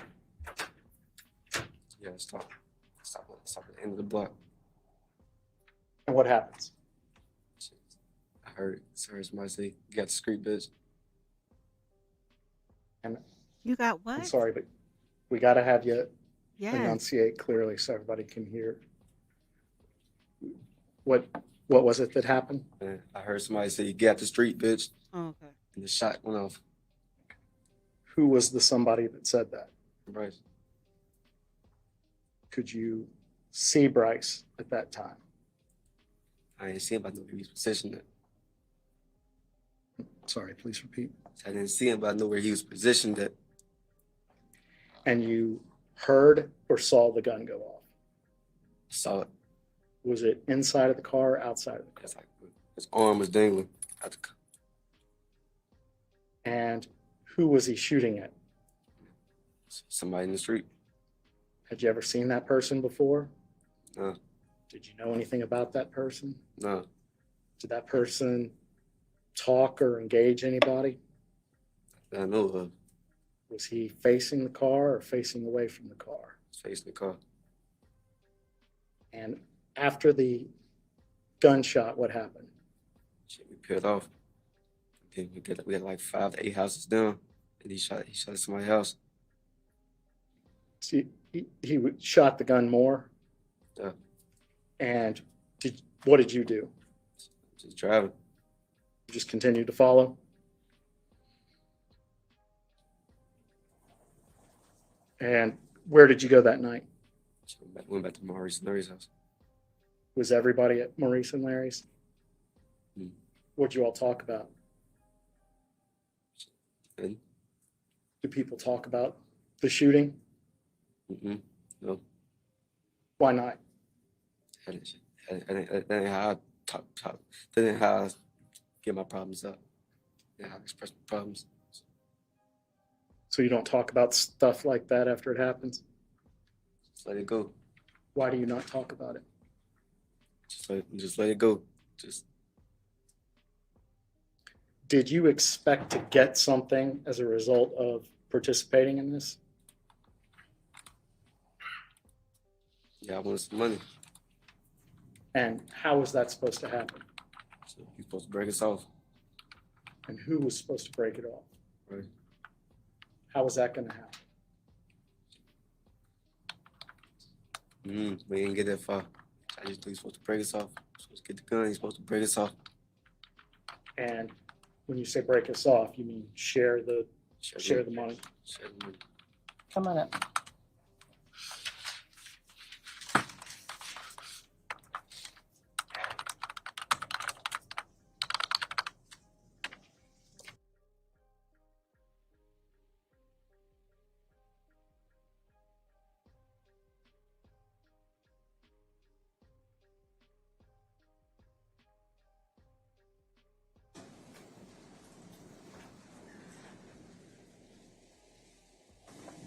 So did he end up giving anybody any money as a result of that?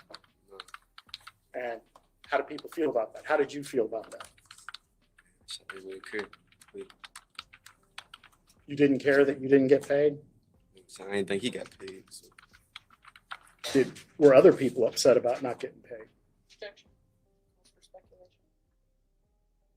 If you know, you can answer that. I don't know. Okay.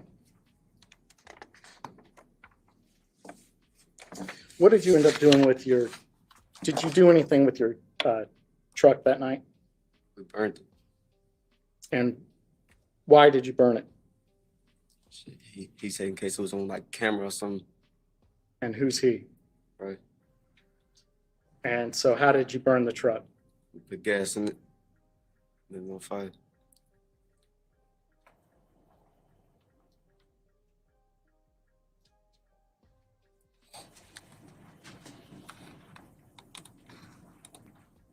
Were you ever around? There was a phone call that you overheard between the boy's mom and the defendant, right? You remember that? Yeah. And you could hear, what could you hear? Where were you?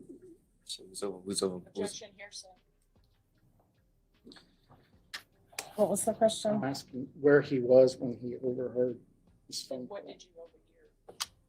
Okay, don't say what somebody else said. If you want to re-ask the question. Who was talking on the phone? Shit, it was Larry and Maurice's mom and Brice. It was who and Brice? Larry and Maurice's mom. Larry and Maurice's mother? Okay, thank you. And what was the tone of the conversation? It was about the shooting.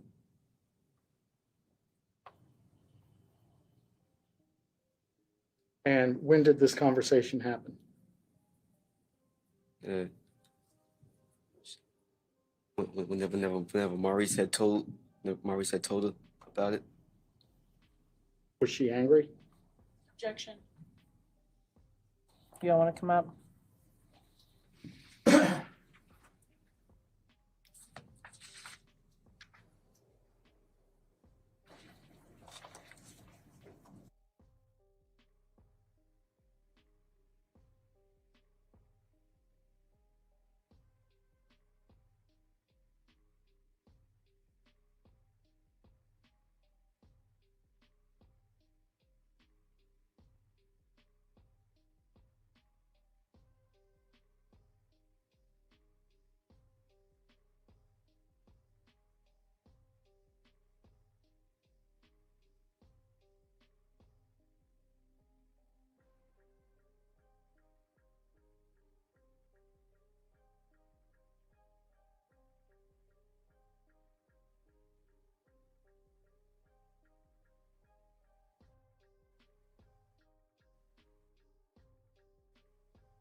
All right, so now let's jump forward to the night that you were talking about on the 24th.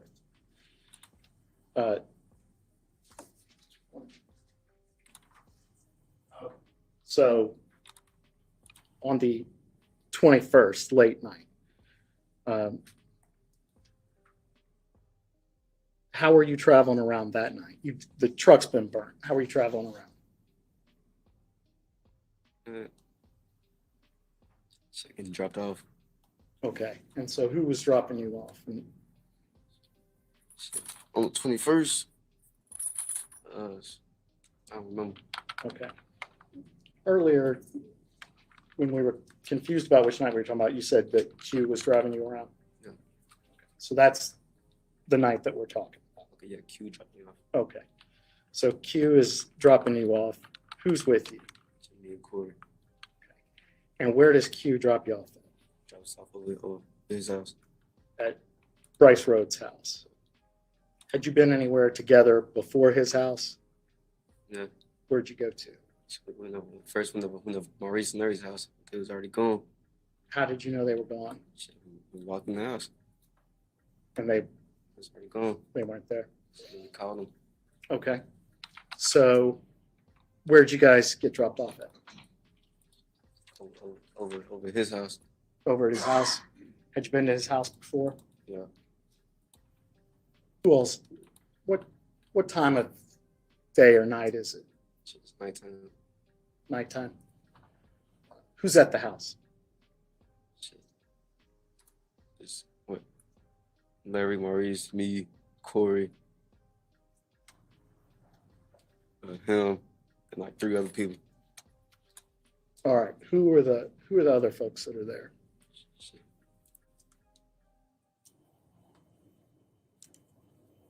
I don't know. Tyron. Okay. I don't know.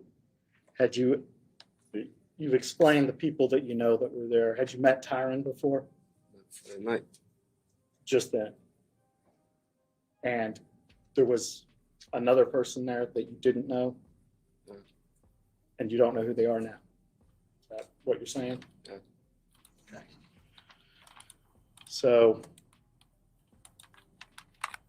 tell me what was going on that night?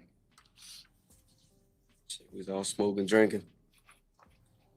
And then you feel me? Larry and Maurice got into an argument. Not Larry and Maurice, but Larry and Corey got into an argument. Was it common for people to get into arguments when you all were hanging out? Yeah. And what happened with this argument? Maurice grabbed a knife. Okay. So Maurice picked up a knife. Did he wave it at Corey? Yeah, I ain't gonna say he waved at him. He picked it up in an aggressive manner. And what happened next? So we took it from him and he smacked him.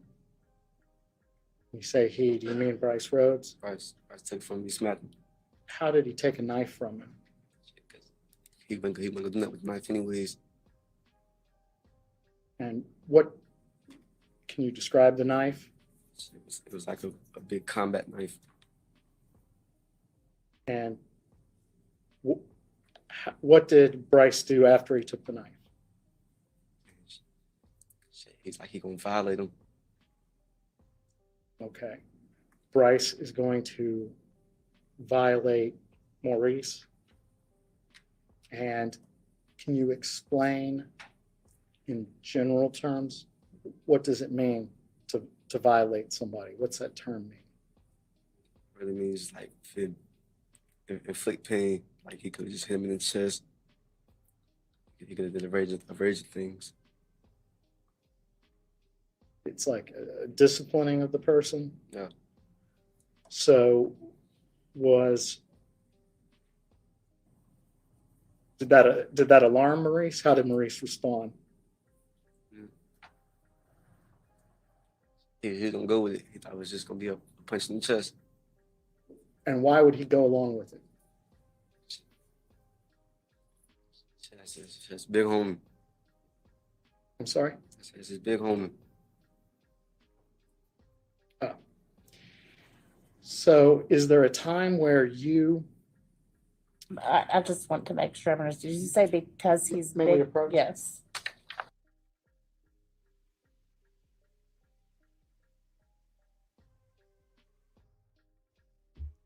Child. Let me check on y'all. Yeah, he has an attitude for sure. I do believe he's traumatized. He has not looked at Brice. If I'm seeing this with clear eyes, I haven't seen him look at Brice once. Um, I do believe that he's scared. Um,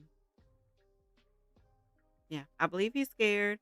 And I think a lot of times with these young guys, it's like they put on the front, you know? So I think that's all that this is, really. I do. And the fact that he hasn't looked at Brice at all. It takes a lot of courage, in my opinion, to stand up next to someone that possibly bullied you and, like I said, coerced you into doing something that you probably wouldn't have done had you not met that person. Um, and then, in the streets, you're labeled a snitch. You sitting up here snitching on me or whatever. So, Okay, Oracle, thank you for stopping by. Ah, a lot of them are just so lost. It's really sad to me. Um, yeah, it's sad. I can recap why they're doing a sidebar real quick. So, because I know the audio is not the best. So, on the same night, which was May of 2016, I think it was the 18th or so, Anwan says that Brice yelled out the window, "Get out of the street, bitch," and shot from inside of the car. Then they drove 8 houses down and shot again. They then retreated to Maurice and Larry's house, which are the two brothers who were unalive. And they were all expecting money from Brice, but Anwan says that he just kind of shrugged it off because he felt like there wasn't any money that was going to come of this. And so they then went to go burn the truck just in case the truck was seen on like any type of surveillance or what have you. And then Brice spoke with Larry and Maurice's mom, and they got into an argument because Maurice had told his mom about what had just taken place. So then we fast forward to May the 21st, and Anwan said he was dropped off by Q over to Bryce's house, and Corey was over there. They had stopped at Larry and Maurice's house prior, but they were not there. So once he got dropped off, it was Larry, Maurice, Corey, Brice, Q, and then some unknown individuals all at Bryce's house or Bryce's mom's apartment. Um, Brice, let me see. And then he says that they were all, just smoking, drinking, hanging out or whatever the case may be. Larry and Corey got into an argument, and then Maurice, which is Larry's brother, grabbed a knife. Brice took the knife from Maurice and smacked him. He smacked him. He didn't say where he smacked him. And then he said that I'm gonna violate you. So then the defense called a sidebar again because I guess the language that the prosecution is using. You see that a lot though if you think about it. Like it's a lot of guys that are older who are wannabes, right? And so they recruit younger guys because like I said before, younger guys are, impressionable if I'm using the right word. And, for whatever reason, especially nowadays, they look up to people who have a certain, persona. So if you look back at Brice, as an adult, we see it differently, but to a young, guy, they see somebody that's, a rapper, even if he's not a good rapper, somebody, who gets fast money, somebody who has access to, you know, um, drugs and alcohol, so I can drink, I can smoke underage, you know, um, even though we know he was living with his mother, he has his own apartment. He has all of these things that are I guess, comforting to some younger, kids because they look up to the wrong thing. So, this older guy can, manipulate their young minds to do his dirty work. And you see what he did. He accomplished that. So he's a coward. Brice is a coward. That can, like I said, recruit these young guys to follow and do whatever it is that he wants them to do. I have seen and heard that a lot, especially where I grew up. I've seen a lot of guys who, would recruit younger guys to do things that they know they can't do, or are too cowardly to do, It happens all the time. It does. No, I know that. I know that. But see, the thing is, what did he tell them? You know what I'm saying? He could have been like, yeah, that's my own apartment or whatever, and just had them over there when his mama wasn't home or whatever. Ain't no telling what kind of lies he fed these boys, and they just ran with it. He's in control of it. And to people like him, that's a power trip. Like, yeah, I'm in control. I tell y'all what to do. If I tell y'all to ride out, we riding out. You steal this car, I'm gonna get this GUN. We gonna smoke. We gonna get high. We gonna run the streets. We gonna do this, do that, do this. So it's a power trip on Bryce's end, and for the young boys, it's just a sense of belonging, unfortunately. So let's go back.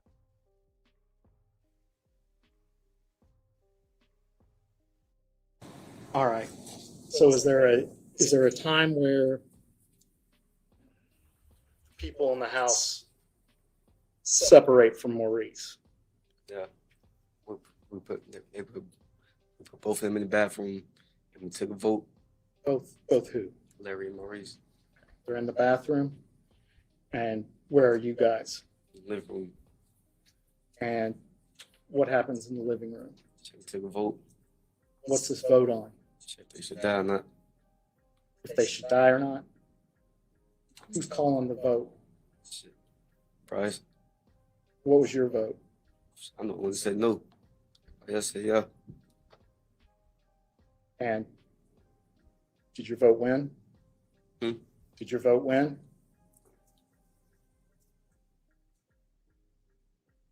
Did you think about what would have happened to you if you tried to leave at that point in time? I had nowhere to go. He lived too far out. So what happens after the vote's taken? What happens to Maurice? He put a sock in his mouth, tied his hands behind his back, and put a hat over his head. And where did he do this? Living room. And what happened after that?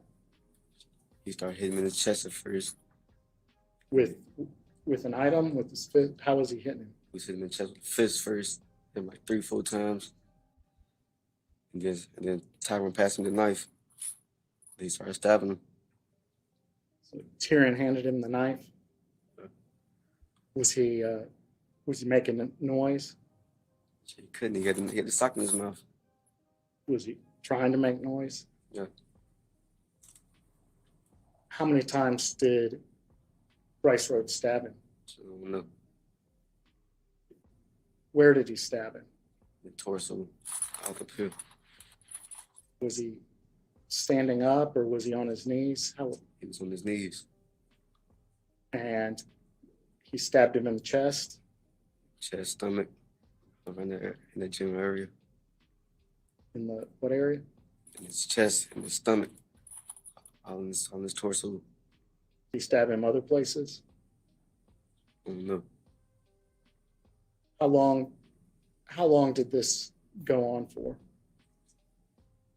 Until he stopped breathing. Do you have any idea the time? I don't know. Was there a lot of blood? Yeah. Where was the blood going? In the carpet and sheets. Were the sheets set out to catch the blood? Yeah, sheets was really there to move him. Who got the sheets? Brice. And where did he put them? Like we had dragged Maurice by the door, and then bring Larry out. Now these guys are your best friends, right? Yeah. What's running through your mind? Make sure I get out. What's that? Yeah, make sure I get out. Try to save somebody else. Make sure I'm safe. Remember when I said that earlier? When I said that he probably, what was he, 16 at the time? 15, 16? He's not thinking like how we would think as adults to try to get out of there or try to de-escalate. He's thinking, I got to cooperate. I can't save him because who's going to save me? I got to save myself. That's how a child would think. And what would have stopped you from getting out? Probably if I ain't go along with it. What would have happened? Probably been with him. Probably same situation, same fate. All right. So they bring Larry out of the bathroom. Does he have? When does he get the sock? He already been like he had the belt, he had a hat, he got the sock. Get the sock when it was his turn. Okay, when you say he had the belt, what do you mean? His hands was already tied behind his back. He had a hat over his eyes, so he couldn't see. And he had a sock in his mouth? So he got the sock when it was his turn. Was he making noises? Not yet.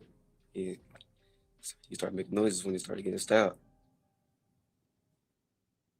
Was he on his knees? Yeah. Did he know what had happened to his brother? No. Was there blood in the spot that he was at? Yeah. Did he respond to that? Yeah, he started like trying to kick everything off, get his hands untied, get his hands free and stuff. Was his brother making any noise at that point? My brother already did. So how many times did he get stabbed? I don't know. A lot. Who was stabbing him? He stabbed him till he was dead. Brice did? Yeah. He passed the knife around. Who did he pass the knife to? He passed it to me. Why'd he pass you the knife? They're both dead, right? Yeah, both dead, but he said, so we all gonna be in it. It's on all of us now. So you would participate? Yeah. So what did you have to do with the knife? I stabbed him. Who'd you stab? Larry. How many times did you stab Larry? Like 3. What'd you do with the knife? Passed it back to him. What'd he do with the knife? Passed it to somebody else. Who was the next person up? I don't remember.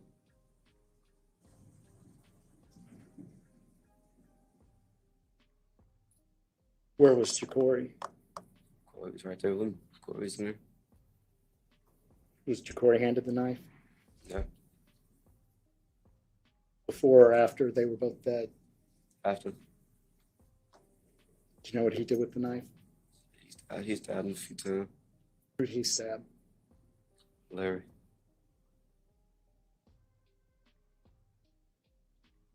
All right. What's the next thing that happens? We put him in totes. You feel me? Took him like with him, Brice, Tyron, and somebody else. They were supposed to take him to like a abandoned house and burn the bando. The 3 older guys were? Yeah. They're supposed to take it to a abandoned house and burn it. And when you say totes, what most people know, but what's a tote? Like the little thing that you put clothes in. Like a suitcase? No suitcase. It's like a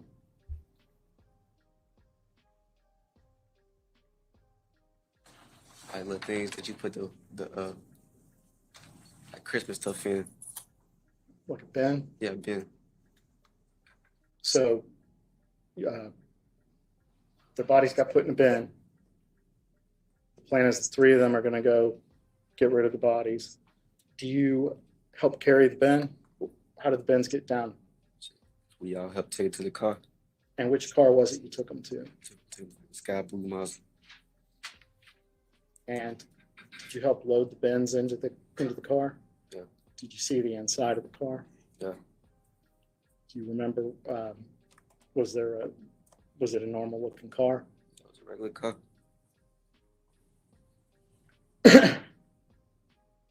So the 3 of them are going to go do this. What are you and your cousin supposed to do?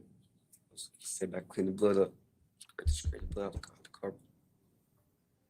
And how was it decided that that's what the 2 of you were going to do? There wasn't no room in the car. Did someone tell you to do that? Yeah. So they left. You're up in his living room. Did you think about leaving? No. Why? Because I knew he was going to drop us off eventually. So what was the process for cleaning up? We had some bleach. We were scrubbing the floor. What were you scrubbing the floor with? Rags. How long did it take you to do this? We went from that night to like next morning. He didn't go to sleep. So you worked through the night cleaning it up? And how long after did Brice come back to the house? Yeah. How long was he gone for? He's gone for a while. Did he say anything about what had happened? Did he help you clean up? Yeah. Once you all had the house cleaned up, what's the next thing that happens? What do you do with the stuff? We took it to various dumpsters. Okay, so you hopped in a car. Which car did you hop in? In the blue one. And where'd you put the stuff? Which mean we put the stuff? So the stuff you cleaned up, you put it in. How'd you carry it out of the apartment? In the bag. Okay. And then the bags, you put them in the car? Trunk. In the trunk area? And one of you all was in the front seat? Where were you? Front. Okay. And then did somebody sit in the back seat?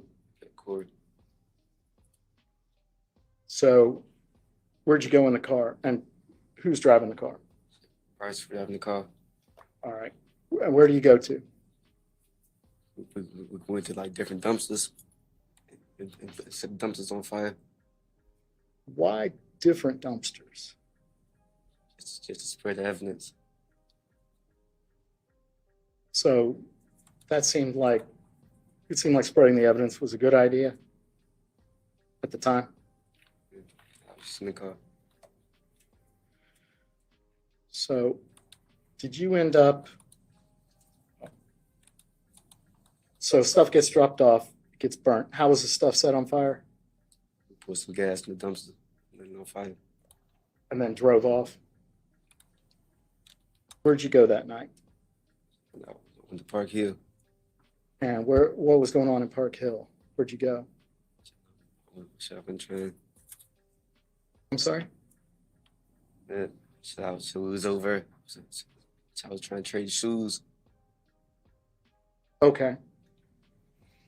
Were you wearing the same clothes that you had on earlier in the day? Yeah. And so you're changing out of those clothes? Who's giving you clothes? I know people. And did you end up with any items that belonged to either Maurice or Larry at the end of that night? Yeah, I had some shoes and I had the phone. Okay, whose phone did you have? I had Maurice. And why'd you have Maurice's phone? So I picked it up Where'd you pick the phone up? at the house. And were you able to use that phone? Yeah.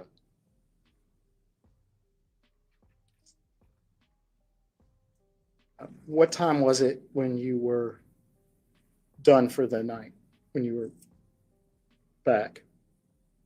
Was it all through that Saturday? Or all through that day? Was it late afternoon now, or was it nighttime? It's like late afternoon. And did that phone ever ring? Yeah. It did? And who was on it? Different people. I was using the phone. I'm calling people. Was there anyone related to Maurice or Larry that called you on that number? Yeah, his mama called. And who did she want? She was asking where they was at. What'd you tell her? They was in the stove. And what'd she say to that? She said, I'm calling.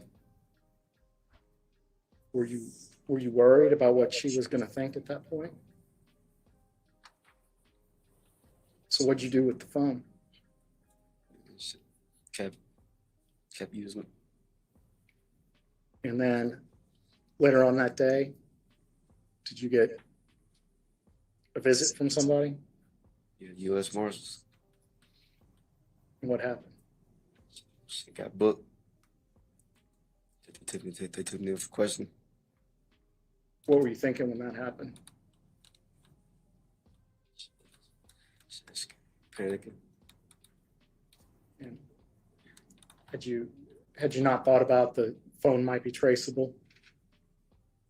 As if I even know they can do it. You didn't know it? Because how old were you then? 15. Okay. So that night, do you talk to police? Yeah. And do you end up telling them what you've told the jury? Yeah.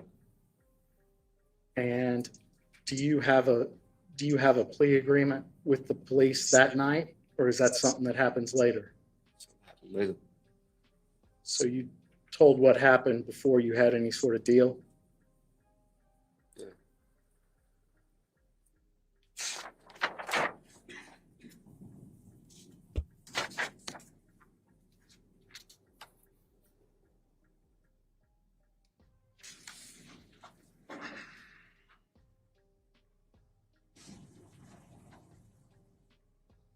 So after you dropped, after you did the cleanup, after you went to the dumpsters, after you set the bags of stuff on fire, what'd you all notice about the car? It had blood in the back seat. And so how was that handled? Cut the back seat out. And who cut the back seat out? Brice. What did he do with the back seat after he cut it out? We put it in the back of somebody's garage. Was it somebody you knew? Random person. Is it somebody that he knew? I don't know.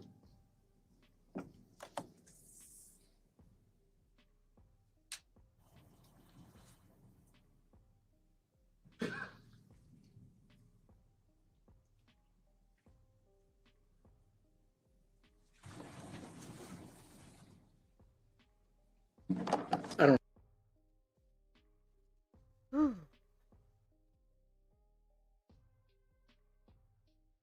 Mm. Mm.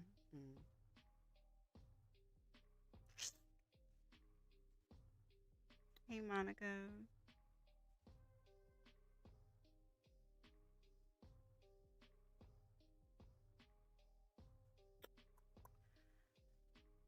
The trial is not live.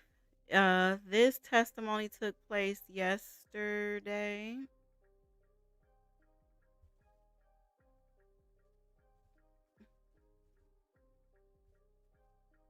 So you guys have got to see the testimony, and I read the articles, and you saw a few of the clips. What do you think? Do you think he's worse than Darrell, or is there even a comparison? Yes, it was from yesterday. I'm getting ready to recap. This case is from Kentucky. It is very sad.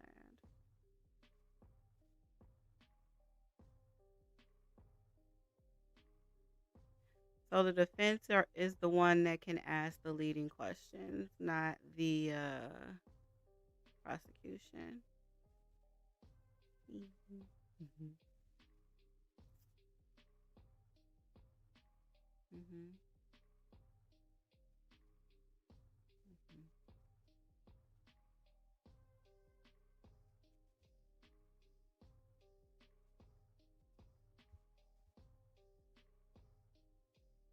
Oh, thank you. He is definitely worse. Um, of course, no remorse. He's never going to acknowledge his wrongdoing. But I'll recap real quick. So after Brice stole or took the gun from Maurice and slapped him in the chest, they separated themselves from um, Maurice and Larry. So they put Maurice and Larry into the bathroom and locked them in there.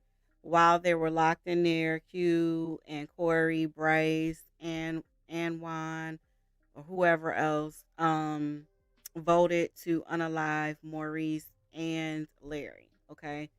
So this was orchestrated by Brice, and what they did was they went into the bathroom and tied each of them up with a belt, put the hands behind the back, stuffed a sock in their mouth, and then they placed a hat over their head and eyes so they couldn't see anything.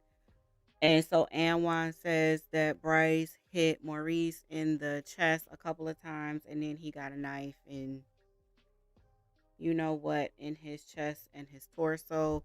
Both that happened to the both of them, but individually. They both were on their knees on top of a sheet, and the reason why they put them on a sheet was to transport their bodies out of the house once they were unalived. Um, According to Anwan, Larry did not know, he was very unaware of what was taking place with his brother, but I don't believe that because I'm sure he heard his brother. Well, he said that his brother couldn't really scream loudly because he had the sock in his mouth, but I'm sure he heard something. Um, he said that Larry tried to escape, and that angered Brice, and so he got really aggressive at that point. And then when they both were unalive, Brice forced them to each take turns with the knife on them. And so Anwar said that he, whatted Larry a couple times, and the others also took turns using the knife on Larry. Afterwards, they used the sheets to place their bodies in totes. The totes were then taken and placed in a car, and then taken to an abandoned house where they were set on fire. Um, Anwan and Q, and I think Corey, were told to stay behind to clean up, and they did so with bleach, and they did that for the duration of the night. Brice then drove the car and took the bags of like the rags and things of that nature to different dumpsters to set on fire. Anwan did take the boy's cell phone, in which the mother was calling the phone to look for her children. Anwan answered and lied and said that they were at school. And then he said the next thing he knew, the marshals were at the door to arrest and question him. He then goes on to say that the same story that he told on the stand was the same story that he gave to police prior to being offered a plea deal. Also, within his testimony, he said that he was afraid to leave because, for one, he didn't know how he would get home because Brice lived so far away, and also because he was afraid that if he tried to leave, that Brice and the others would do to him what they did to the boys. So, for those of you who don't know, Anwan took a plea deal and agreed to 10 years in, I think he did 2 years in juvenile detention, and the rest was at an adult prison, possibly. I'm not sure how they do it in Kentucky. And so I know his lawyers at one point tried to see if the judge would agree to time served and then just give him early release with probation, but that was denied. So here we are. So he's been in prison for 7 years, so he has 3 more years to go. Very much so.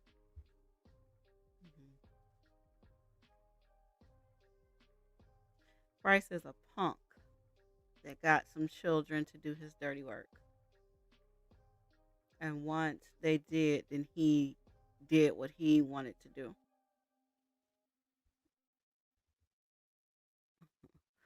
All right, so now there was I think the second testimony is the one, excuse me, by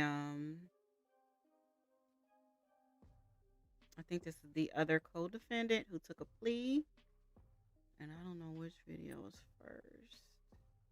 Let's just start with this one. How did you feel about this situation?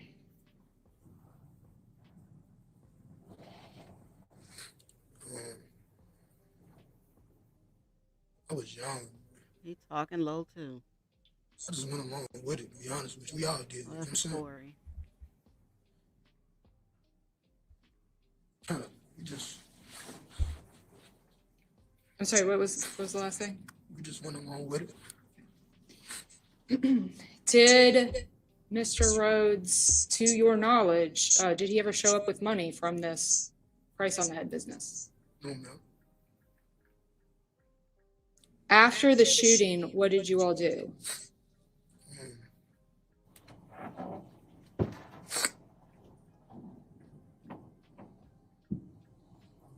We went to Maurice and Larry's house. Did all 5 of you go or just some of you? We all went. Okay. What happened at their house? We didn't really talk about much. We just basically just told us not to tell nobody. That was it that I remember. Okay. Did you all discuss it later amongst yourselves? Not really. I mean, to be honest, we ain't never seen nobody like get shot, you know what I mean? So I'm not gonna lie, we was all scared, you know what I mean? It wasn't just them two, we was all scared, you know what I'm saying? Maurice, Larry, all of us, we was scared, man. You were scared? Yeah, we was young, you know what I'm saying? We didn't really, we just went along with it.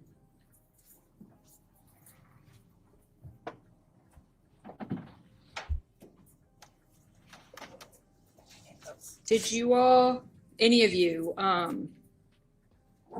discuss this prior to May 21st? Yeah, me and Maurice did. And Larry.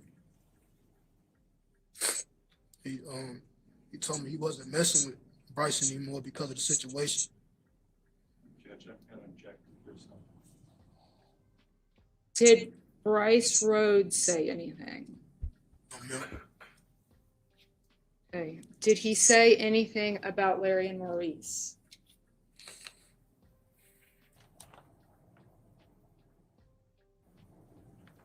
Just said that he can't mess with them no more because they told their mom about the situation. He feared they would say something to the police. So he believed they told their mother? Yes, ma'am. What does he mean that you can't mess with them? No, What did you, I know you don't know, but what did you understand that to mean? Judge, we object to speculation. I'm gonna sustain that. Okay. Did he tell you anything that he thought should happen?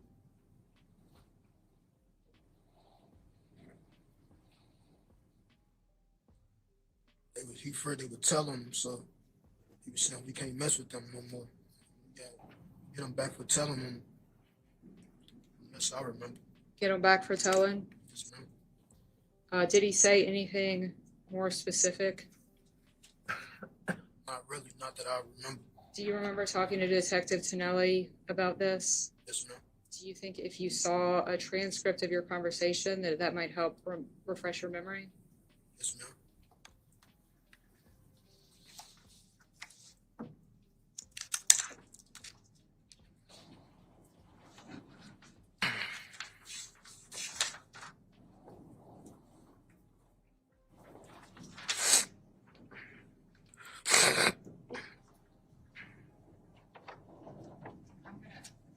Your Honor. You may. I'm going to show you page 10. Specifically. Yes, ma'am. Does that help refresh your memory? What did he tell you he wanted to do to them? So we gotta kill him. At that time, did you believe him?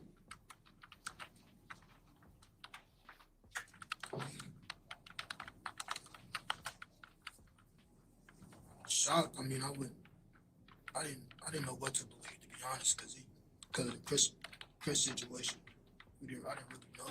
I just I don't really know.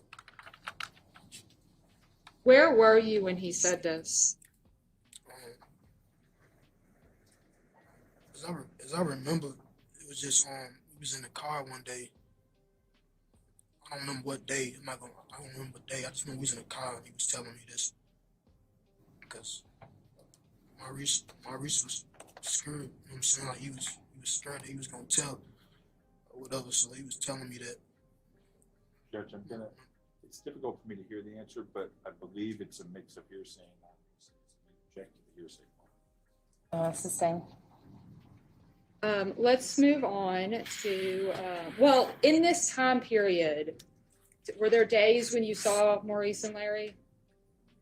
Yeah, we was still with him every day after that. Okay. Me and Anwan was. Were there days that you saw Brice Rhodes? Yeah, at times, not often. Okay. Tell us about May 21st,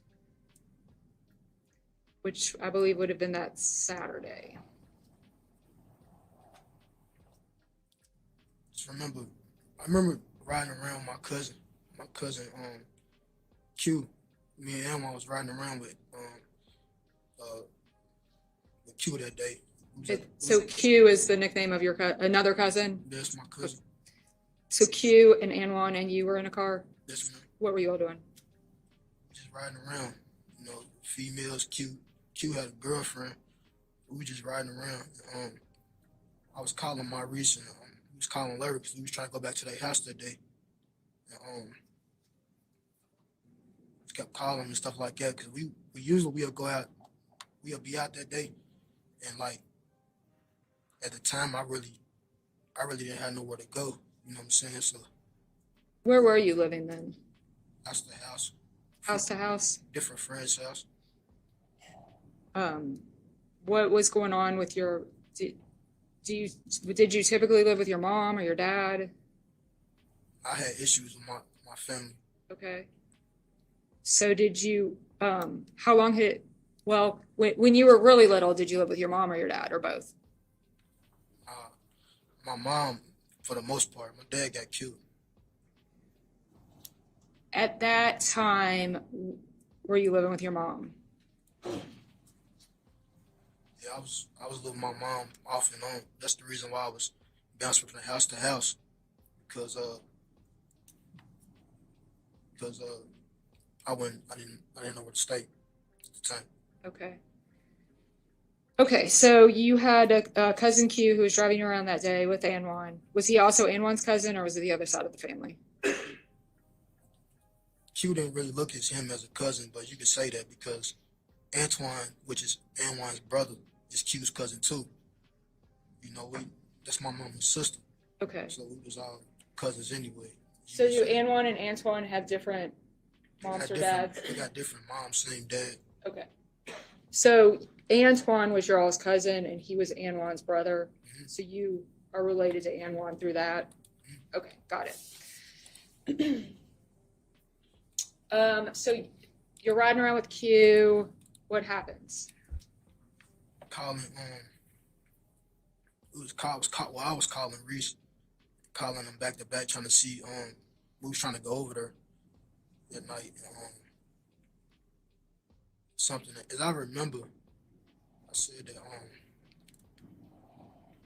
Reese actually, he called me and let me know he was, I forget, at the time, no, I'm sorry about that, rephrase that. I called him to go over there, and we finally went over there. They was gone. Me and Butter went over, they was gone. And so you went to the house where they lived with their mom? Yes, ma'am. Over by Yerkwood Park? Yes, ma'am. And they were not there? Okay.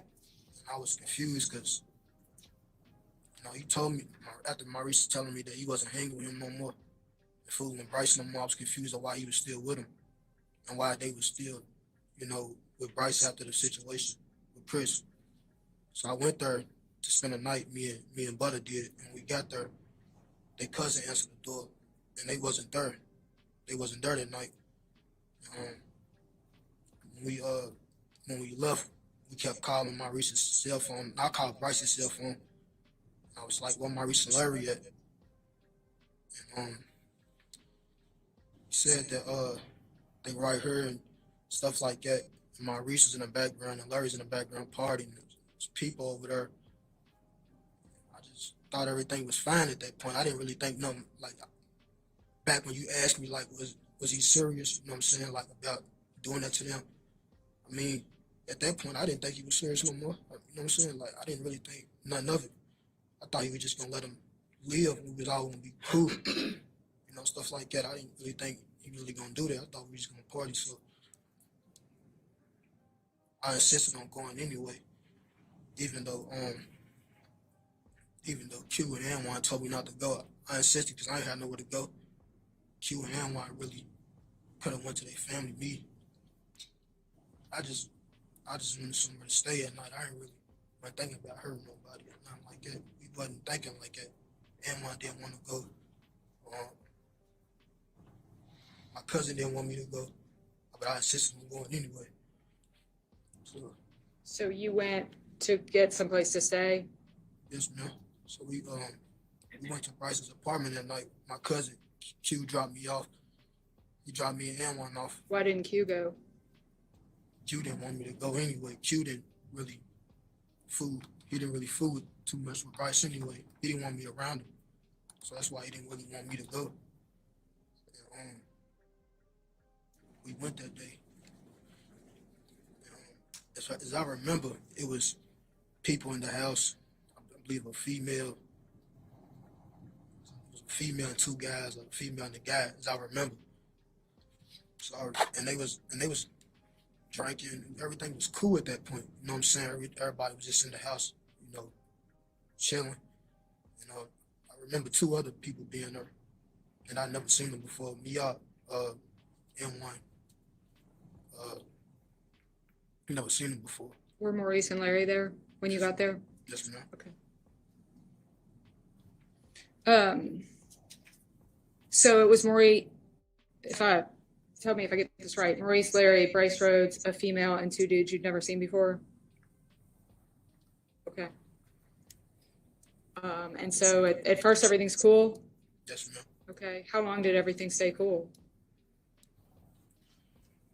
Everything was cool until we was all drinking and we was all just there, and I didn't know the other two people that was there, the two gentlemen was there. So I'm really confused at that point. I didn't really we just partying, we kicking it, and then I remember that Brice said he asked Maurice, "Are you telling on me?" or something like that.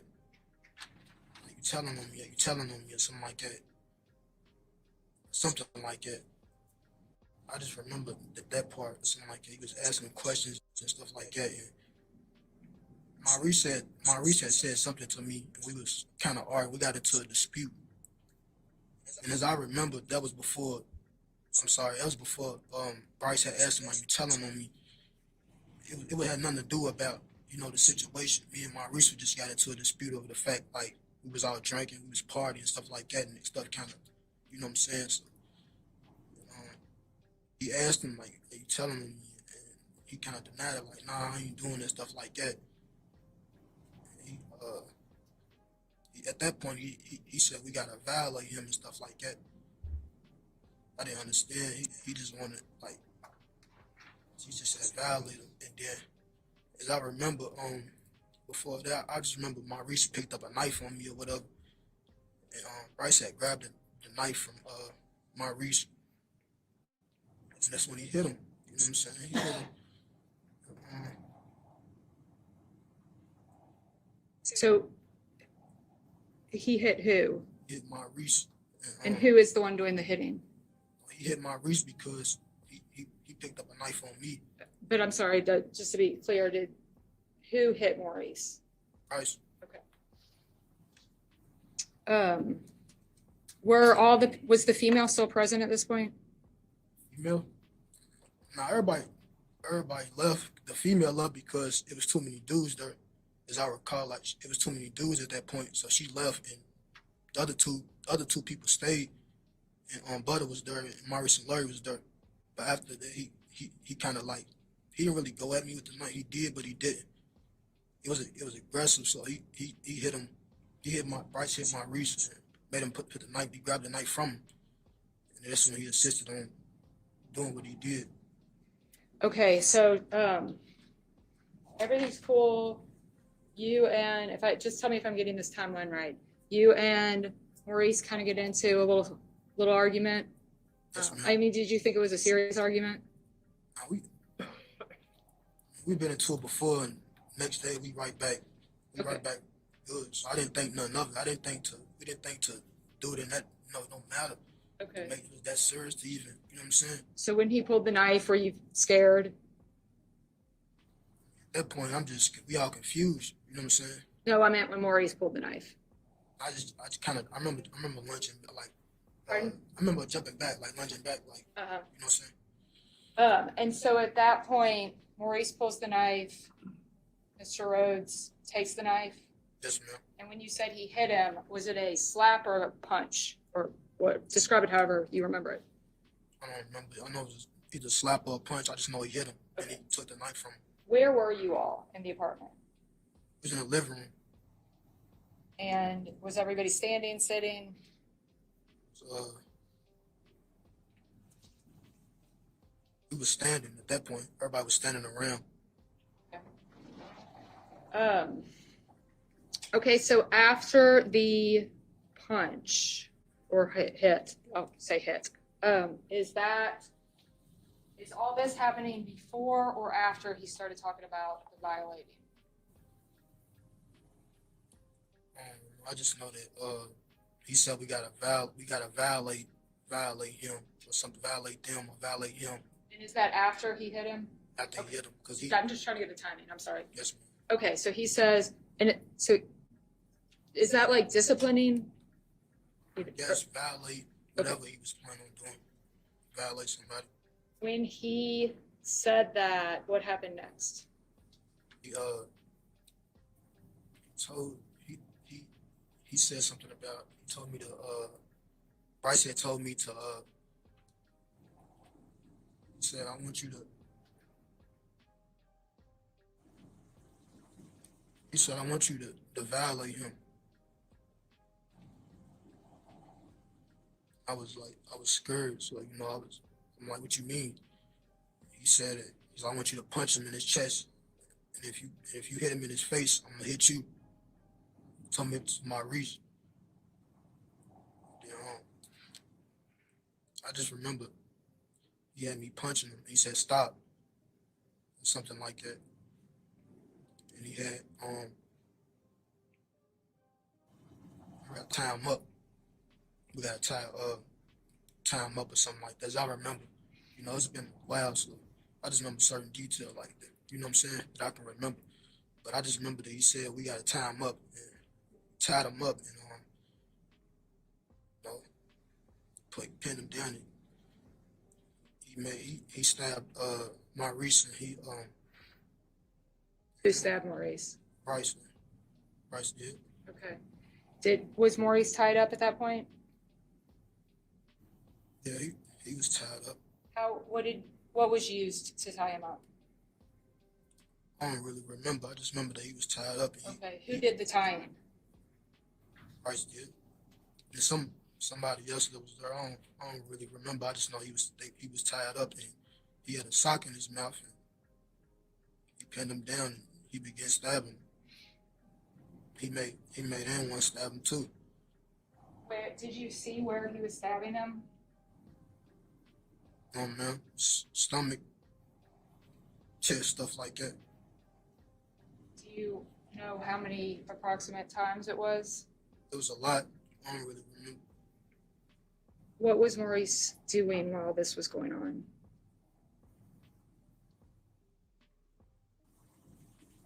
What can you do? Who was in the room while this was happening?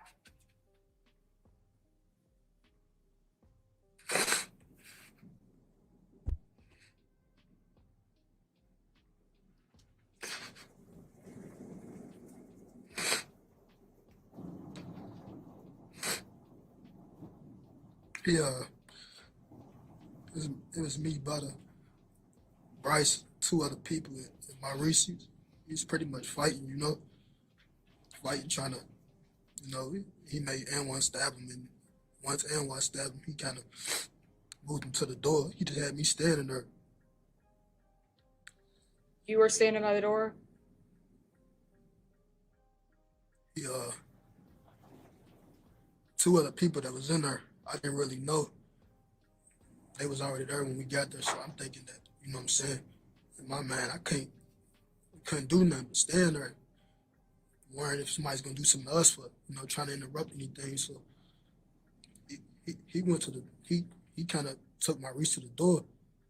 I don't really remember who, but I just remember he going to the door, and Larry was in the bathroom. He made Larry come out, and the same thing happened to Larry. And once he did Larry, he made me stab Larry. So I'm sorry to make you talk through this again, but I want to just get the picture of where everybody is. While Maurice was being stabbed, where was Larry? He's in the bathroom. How did Larry get to the bathroom? The other two people put him in there. Did Larry want to go to the bathroom? They made him. Could you hear Larry in the bathroom? I don't really remember. I just know he was in the bathroom until Maurice was pulled out the living room. After you said Brice Rhodes stabbed Maurice a lot of times, and then he made Anwan stab him. Yes, ma'am. Had Maurice stopped moving at that point? I don't really remember, ma'am. I just know that he pulled him to the side and made Larry come out next. How did he pull him to the side? Put him by the door.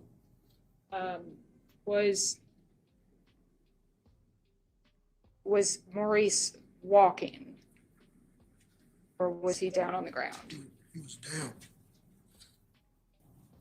And did he drag him to the door, carry him to the door? You know? I just remember he was can I grab a tissue? I just remember he grabbed him to the door. He slid him to the door and I don't know, man. And Larry came out. I just know he had somebody watching the door to make sure wasn't nobody coming in the house. When Larry came out, could he were his eye, I mean, could he see what happened to his brother, or were his eyes covered? Not that I remember. You can't remember? Okay.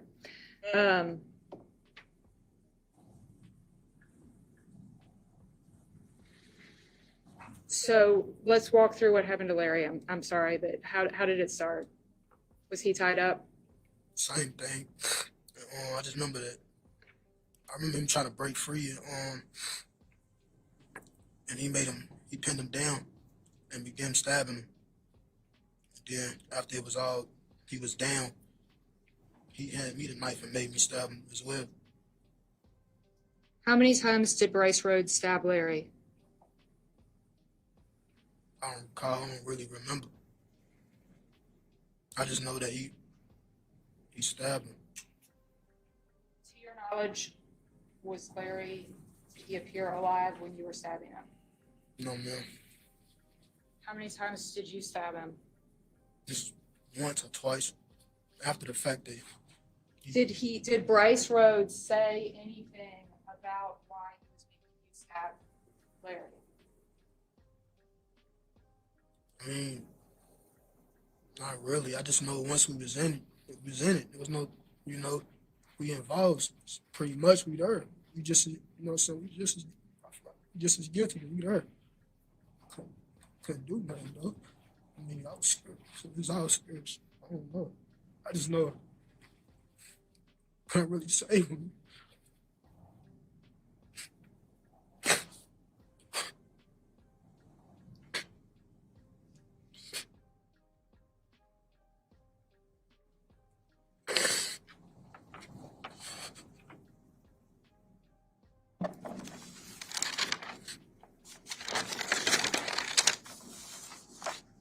Did the other two guys participate in the stabbing in any way other than restraint?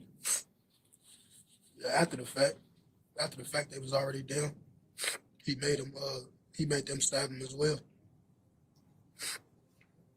Did you know these two guys at all? Never seen him. Only part. Me and Anwan never seen him. I believe Maurice and Larry knew the other two guys, but we didn't know him. Were you later able to give a description of either of them to Detective Sinelli? Like brown skin or light skin or something like that. As I can remember. So you described one of them as light skinned and one of them as darker skinned? He was light skinned. Okay. Brown skin, light skin. Did you have anything else to go on?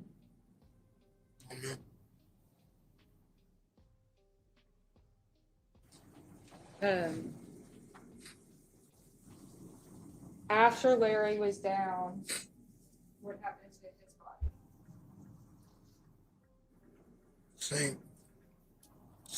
The same thing. He moved him to the side of the door. He made us put him in like laundry totes or something like that. Laundry totes? When they were, to back up 1 second, when they were in the living room, were they just on the carpet or was there anything down on the carpet? When they were kneeling down, if you recall, was it just that they were on the carpet or was there a blanket down or anything, sheets, anything? I don't really recall. Okay. I don't remember. So you all put them in laundry totes? Yes, ma'am. Are we talking like laundry hampers, like you would carry your Yes, laundry ma'am. down the steps in? Yes, ma'am. Okay.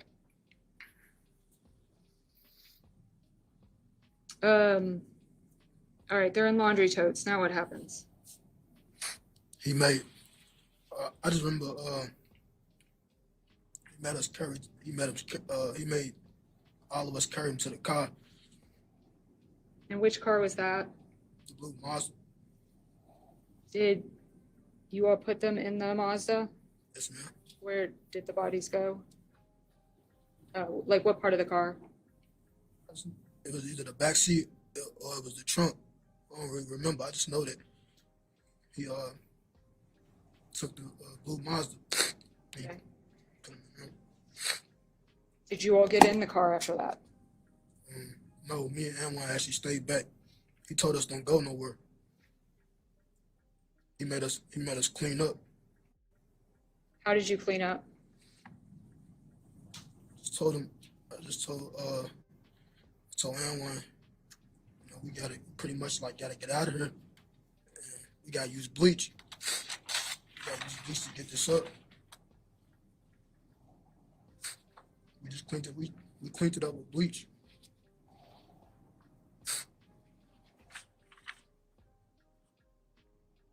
What happened next? Cleaned up until he got back. He got back? Yes, ma'am. By he, who are we talking about? Brice. And did he come back alone? Yes, ma'am. Did he tell you what happened to the bodies? Said that someone said it was burnt. He said he burned them? Did he say who burned them? No, ma'am, he just said he dumped them in the backyard. And he told you the bodies were burnt? Yes, ma'am. Did he tell you where he dumped them? West End somewhere. West End? Yes, ma'am. Okay. Was he satisfied with your all's cleaning job? I don't know. Did you all clean more when he got back? He was just trying to dispose of all the evidence, pretty much. So what happened with that?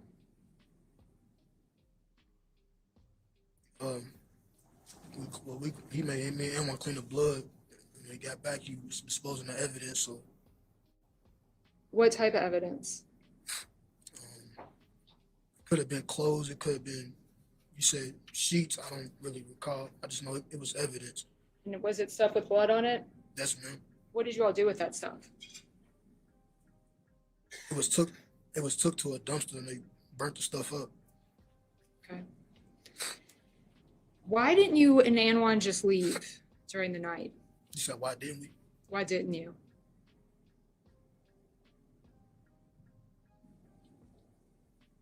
While he was gone. I was too scared, to be honest with you. I wasn't even in my right state of mind at that point. I mean, me personally, I never witnessed or seen nothing like that in my life. So, man, I don't know why we didn't leave, man. To be honest, I just know we were scared. We just went along. We just did what he told us to do. So when he got back, and you all dealt with the evidence, what happened next? I just remember riding around and getting dropped off, as far as I remember. Where'd you get dropped off? I know we went to a few spots, but I don't really remember the spots we went to. I just know we took us somewhere. I went home, and then M1, he got dropped off somewhere. So, I don't know. After that point, I went to my grandmother's house, and that was it. Did you eventually, well, did you have a pair of black Timberlands? Yeah, those. Tell us about those. Those was originally mine. Those are my boots that I got. I just I let Maurice have them at that time. I don't know if I had them on that day or the situation. I don't know if I had them on that day. I just know they had blood on them. And then everything that I had on, I just was trying to get rid of. Stuff like the only thing I had was the boots on. And I just remember putting them in a closet at my girlfriend's cousin's house. And I put them in a closet, and I kept them there until I was picked up by police. Was that Monisha Anderson? Monisha, was that her name? Your girlfriend's cousin? Yeah, Monisha Anderson. And was that on Liberty Bell?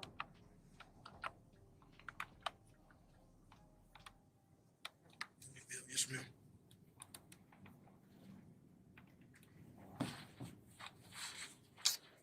And after, well, were you arrested on this 3 days after it occurred? I was arrested on May 25th after the 22nd. So,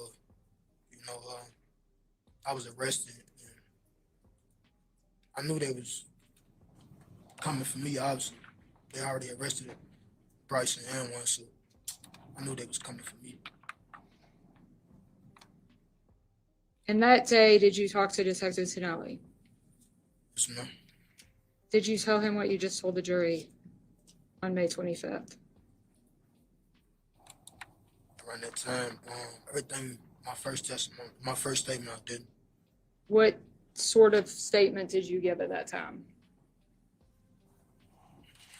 I just told him that I didn't know. Why did you say that? Scared. I didn't know. I just didn't want to say what was going on at that time. I be honest, I really didn't want, I didn't know what to say, man. I didn't know.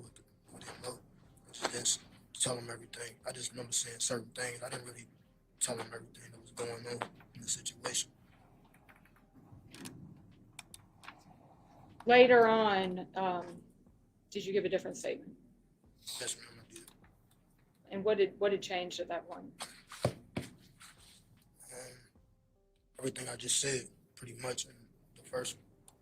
Everything I just said. Is this the true statement? Yes, ma'am. At some point, did you receive some correspondence from Brice Rhodes? A letter? Yes, ma'am.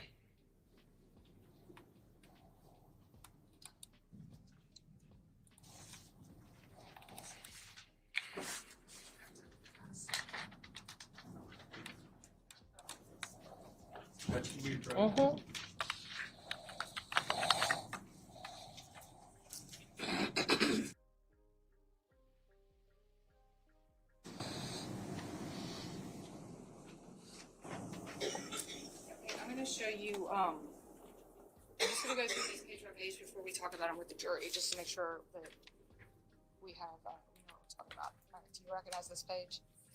Did Brice Rhodes give this to you? Okay. And what about this page? Did Brice Rhodes give this to you? Yes, ma'am. Did he give this to you? Yes, ma'am. And then the fourth page? Yes, ma'am. And did he give these four to you at the same time or different times? It was the same time. Did you see him as he gave these to you? Like you physically got these from him? No, I didn't physically get them from somebody who gave them to me. Okay. Did you see that all take place? Yes, ma'am. Okay. Your Honor, the Commonwealth moves to admit these. we would object and move and ask you further. Sure.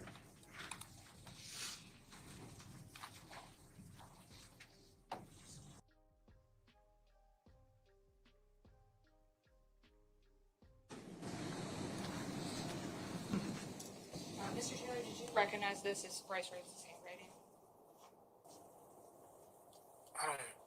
I mean, I know it's passed to me. I don't know if he writes like that or not. If that's what you asking. I don't know if he writes like it or not.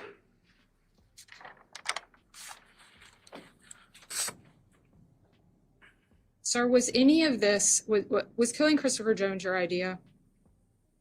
That was none of our idea. It was brought to us. It was brought to you? Whose idea was it? Brice's idea. Who shot Christopher Jones? Brice. Was killing Larry and Maurice your idea? Oh, no. Whose idea was it? Brice. Who began the stabbing of Maurice Gordon?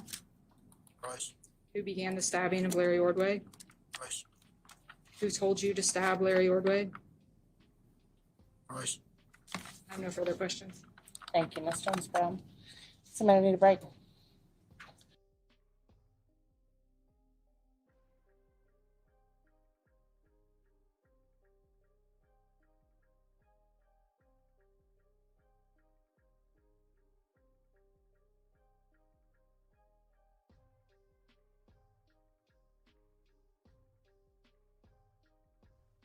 You're welcome, Debbie. Were you guys able to hear him clearly? He did seem very remorseful.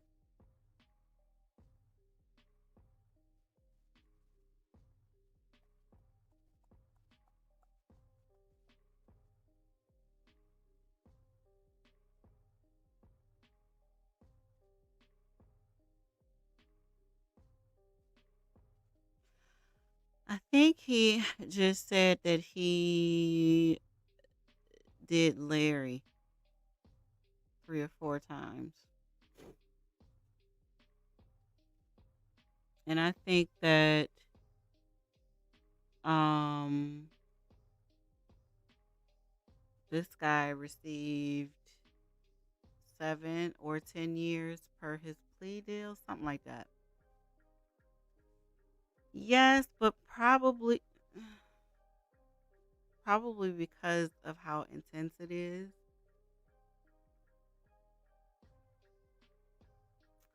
Um,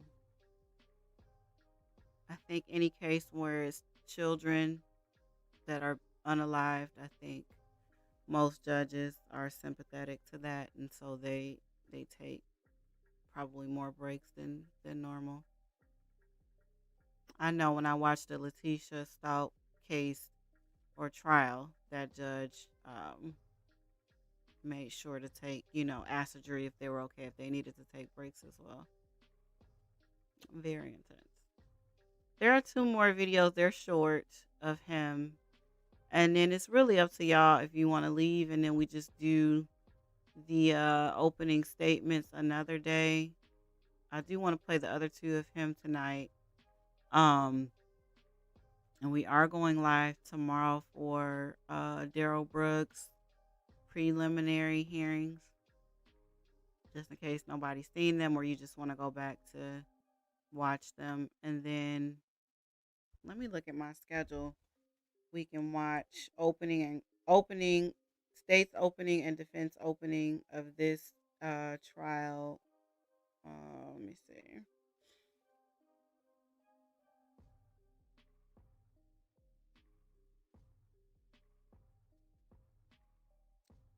I'm sorry, I thought I was logged in here already.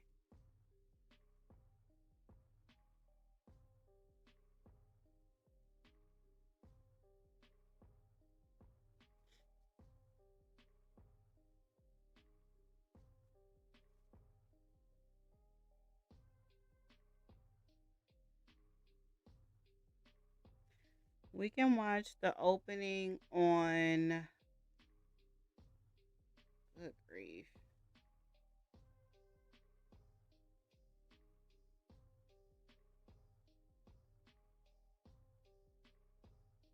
Tuesday.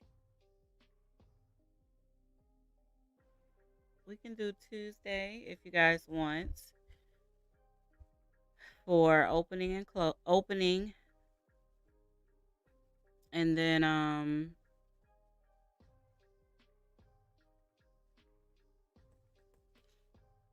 Wednesday, which is the 20th, we can do something else related to this trial. And then we can take a break, and then I have Friday and Saturday where I can do a live. So we can either do this trial or something else. I do also want to cover Hannah Payne. I don't know if you guys watched that trial, but she was found guilty of unaliving this man who was experiencing a medical emergency. And as a result, he unfortunately caused an accident, and she took it upon herself to chase him.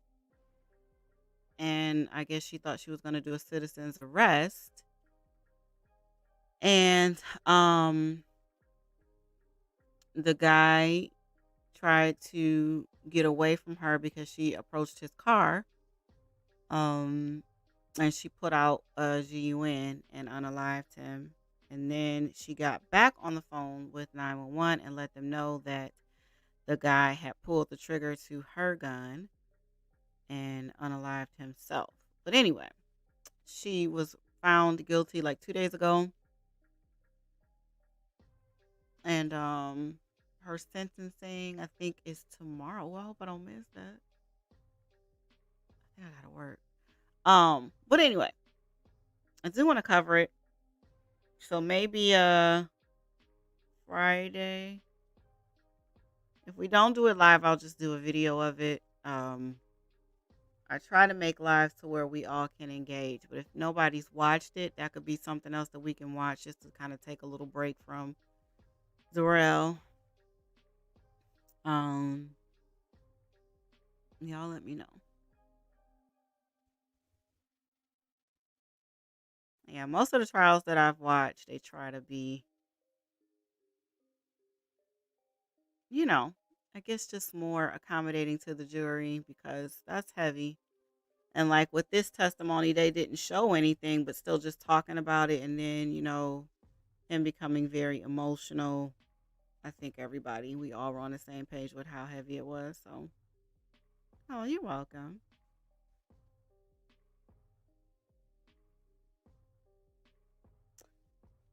Excuse me. I saw that. I didn't see the opening because I didn't watch any of these because I wanted, kind of like a blind reaction type of thing. And I don't like watching other channels that cover cases that I want to cover, because you want a fresh perspective, right? Everybody's channel isn't meant to be the same. So we all have our own ways of, approaching things and breaking down things. And so I purposely did not watch it. However, I saw in the title the name that he mentioned or she mentioned or whoever it was. Yeah. So we can definitely watch it on the. See, the thing with defense attorneys, like I said,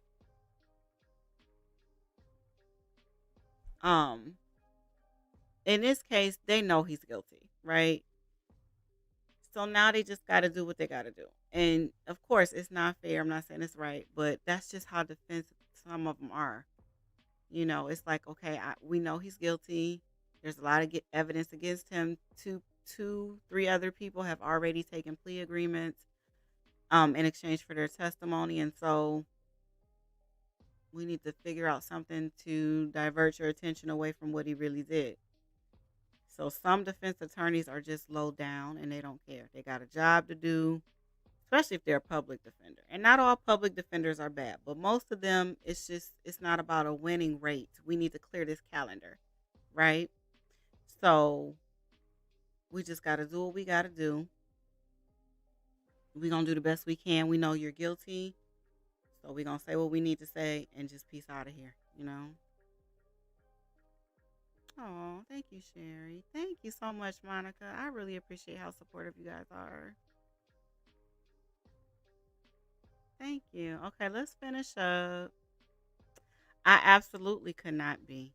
I couldn't because, see, to me, the only defense attorney, two defense attorneys that I admire. One is Johnny Cochran. I like Johnny Cochran. I love Johnny Cochran more so because of what he had to overcome to become an attorney, and he was a kick-ass attorney, right? The other one is Natalie. And I'm sure you all know Natalie. I interviewed Natalie for a school project, and she shared some of her background with me, and she is amazing as an attorney. She is an amazing person. She's fair, down to earth, you know. And so I think it takes a special person to become a defense attorney. I could never do that. I think it's harder than the state, even though the state has, you know, the burden of proof. They have to prove beyond a reasonable doubt, which a lot of times it's not hard. I mean, especially, you know, you got the evidence on your side and all of that, right? But when it comes to the defense, I think it's a lot more hurdles that you have to, you know, cross, and all of these strategies, potential strategies that you have to come up with that can or can't work. And you may have a client who's uncooperative, or, you know, like I said, a client that's guilty. So what do? You know, you're almost going against your morals with some of these cases, because at the end of the day, you know your client's guilty, but you still got to think of something to either get them off or get the charges reduced or something. You know what I'm saying? So it's not something that I aspire to do. I can break down a case to the best of my ability. You know, of course I can give my opinion. Y'all know I can do that. My face is oily, Lord. Um, but I just don't have it in me to do that. Yes, and Natalie is amazing. Natalie is amazing. She has an amazing story, and she is one of the people who inspired me to not only start my channel, but to just continue with the path that I'm on. She also encouraged me to go to law school. Um, so we'll see. But yes, she is a wonderful lawyer, a wonderful person. So, all right, let me go. There are two more videos, and I think I like Law and Crime. This is Law and Crime Trial. So what they do is they break up different parts of the entire video, which I love, because, you know, a lot of times you don't want to sit and watch the whole trial. You just want the key moments. So let me go to that. It's two more, so it's about 23 or so minutes, and then I'm sure we're going to talk a little bit again, and then we'll be done. So let me go to that.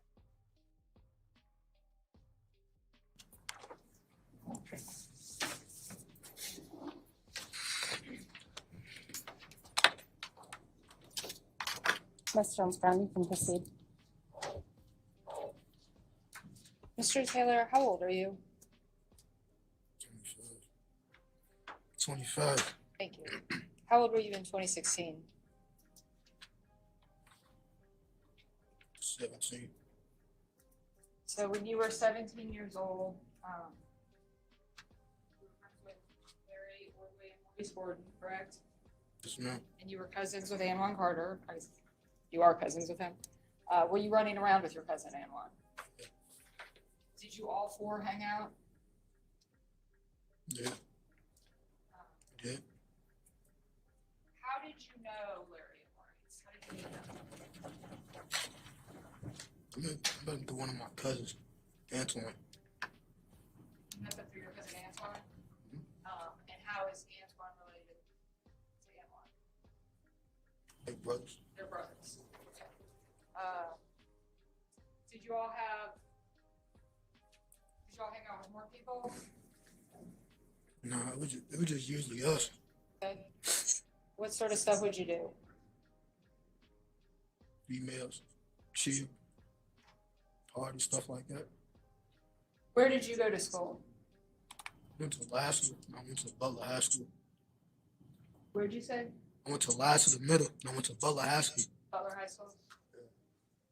So did you go to school with any of them? Now my cousin Antoine did. That's how I met him. They went to school together and they came to my granny's house one day. What neighborhood did you live in back then? I lived in the South, with my cousin. What do you mean by the South? South there, like by Olmsted Middle School, all boys school. You know, in the Is South that where there. they all went to school? Yeah, they all went to school there. So you would hang out with them after school? Yeah. Were you and Antoine friends when you were little kids? No, not really. I mean, he just my cousin's like blood brother, so I looked at him as like a brother too. So you were closer to Antoine at first than Antoine, is that what you're saying? Antoine, me and Antoine grew up together. His mom is my mama's sister. She passed away, Stacy. She passed away, so me and Antoine, we've been tight since I was young. And was Antoine his little brother? At some point, did anybody in that group introduce you to Brice Rhodes? Maurice and Larry. Maurice and Larry did? Mhm. About how long did you know Maurice and Larry before they died? About 4 years. 4 years? Mm-hmm. About how long did you know Brice Rhodes? I don't remember. Had you known him, would you say weeks, months, or years before the murders? I don't remember. Years? Probably about, it wasn't that long though. It wasn't no year. Wasn't no year? No. And you met him through, I believe you said Maurice and Larry? Hmm. Okay. What sort of things would you all do with him?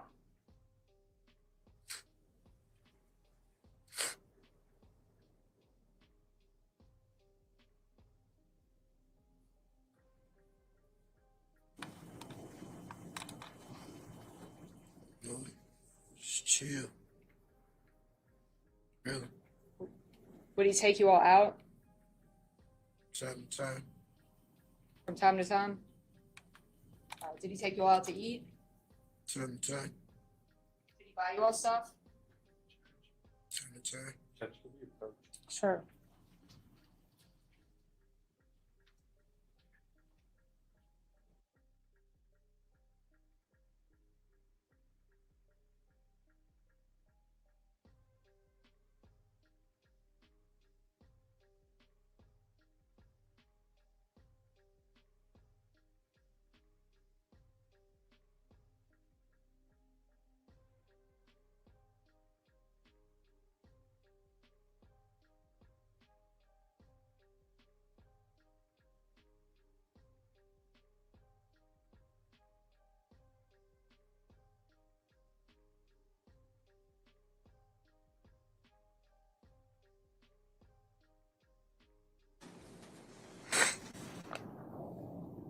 How often would you all hang out with him?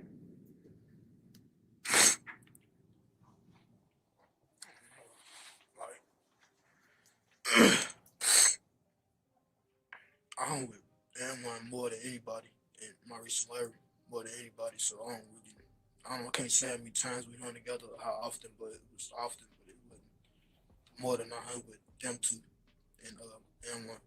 Could you, I'm so sorry, but I could not hear all of that. If you could lean closer in. We hung with them sometimes, but I mean, it was mostly me, Maurice and Larry, and Antoine. It wasn't, you know. So it was mostly you four, sometimes him. Yeah. How old was he, if you recall? Who?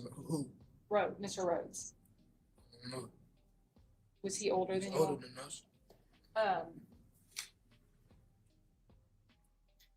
Did you all ever, well, anytime you hung out with him, were they there, your friends there too?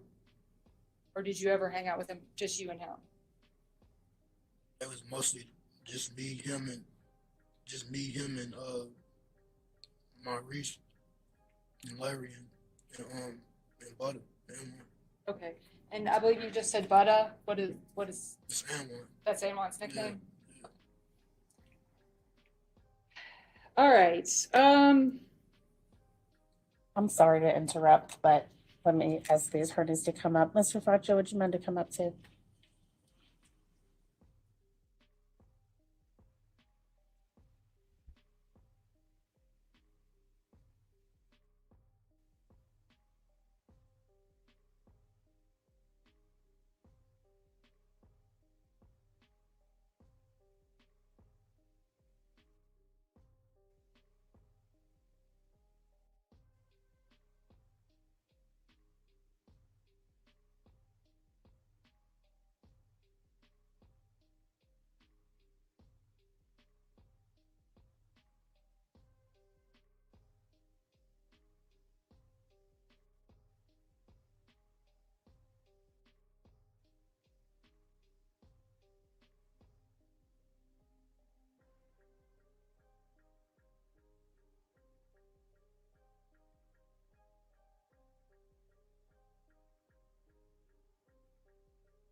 What they talking to him about?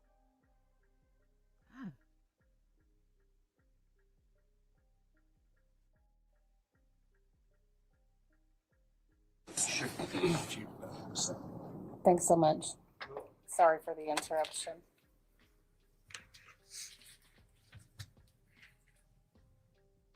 I ain't got nothing to say. Okay, Mr. Taylor, I want to turn to the May 4th incident. I ain't got nothing to say. Uh-oh. Sir, leading up to May 4th of 2016, can you tell us what happened?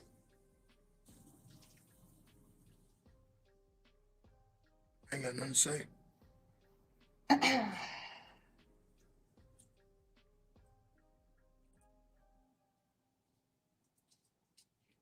I respect what y'all doing here, but I ain't got nothing to say about the incident.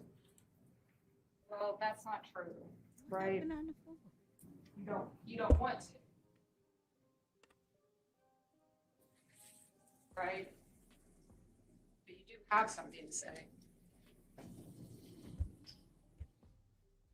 Can you please tell the jury about the May 4th incident?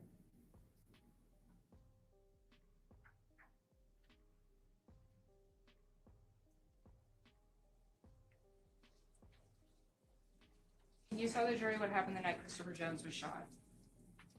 On 41st Street.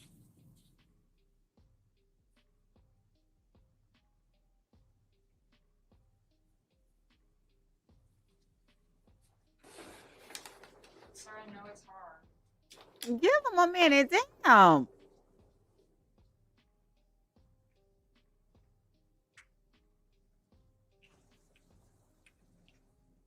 Mr. Taylor, were you on 41st Street the night Christopher Jones was shot? I ain't got nothing to say.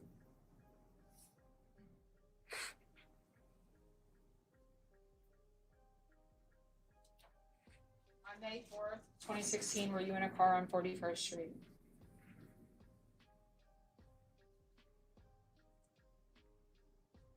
I ain't got nothing to say.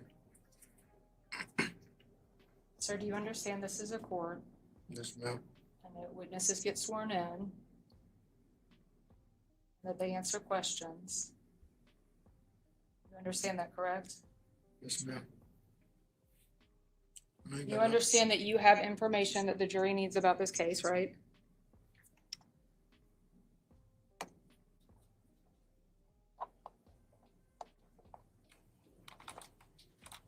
Do you understand that?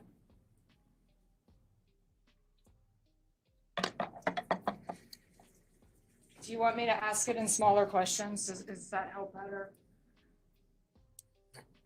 Mr. Taylor, were you with those people that you have just talked about? Maurice, Larry, Anwan, and Brice Rhodes on May 4th, 2016? To answer that question. Were you with them that night?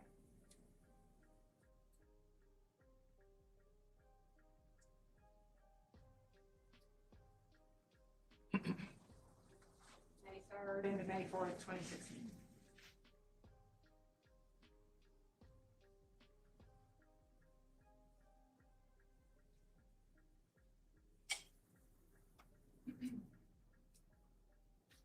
So there are 3 answers you could give to that question. You could say, yes, I was with them, no, I wasn't with them, or I don't remember. What is your answer to that question?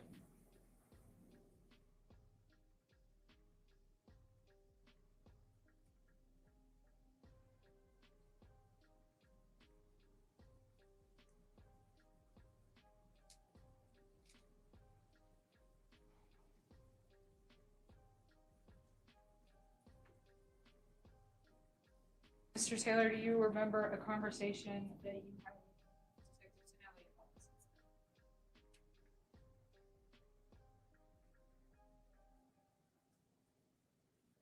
And we're going to need you to say an answer. It could be yes, no, or I don't remember.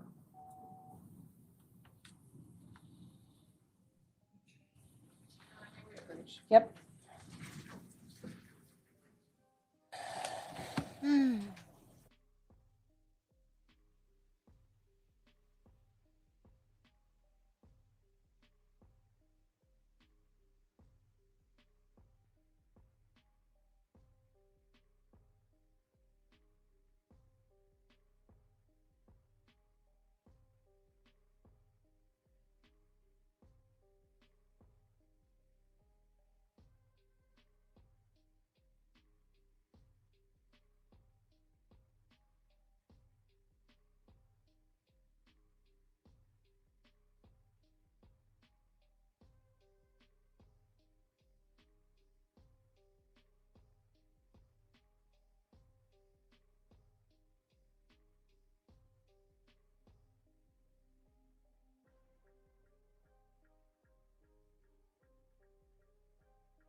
Ladies and gentlemen, I need to speak with this witness outside of your presence and ask you to come back again, and we'll just say 2 o'clock. Take 15 minutes. All right, jury. Lord have mercy. Let me see what y'all talking about real quick.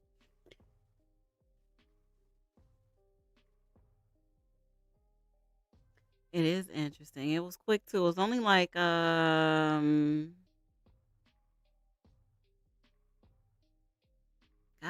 3 or 4 days, if that. I need to look up real quick. Give me a second. Oh, I was a medical assistant too, Sherry. It looks disgusting. It could be. Sherry, I'm so sorry. It's my fault because the videos are out of order.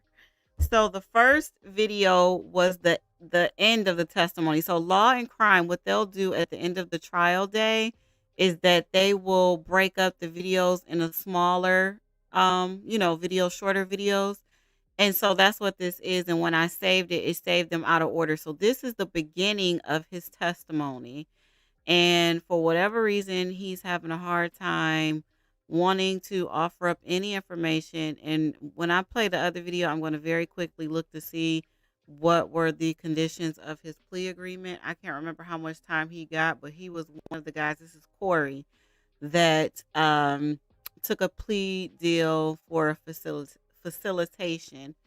Um, so I'm not sure what he's struggling with. I don't know if he's struggling with the idea of having to remember how it all went down. I know on the last day of his testimony, the one that we just watched, he said that he was homeless and that his father was unalive and that he did not have a relationship with his mother. And so the only reason he was with Brice in the first place most of the time was because he didn't have anywhere to sleep or anywhere to go.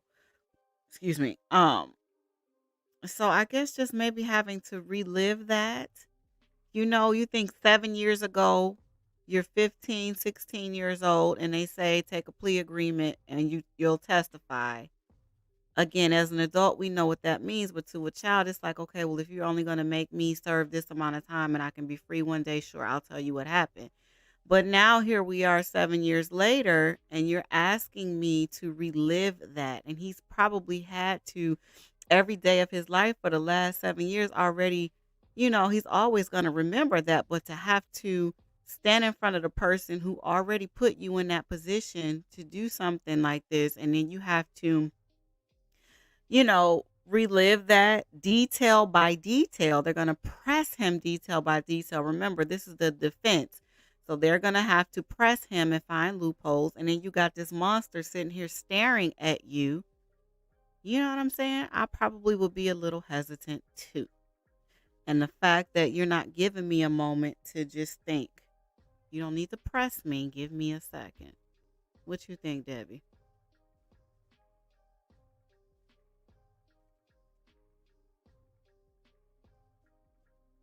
Let me see. I know that the dread solution can cause extremely bad scalp burns. Dread solution? What's dread solution?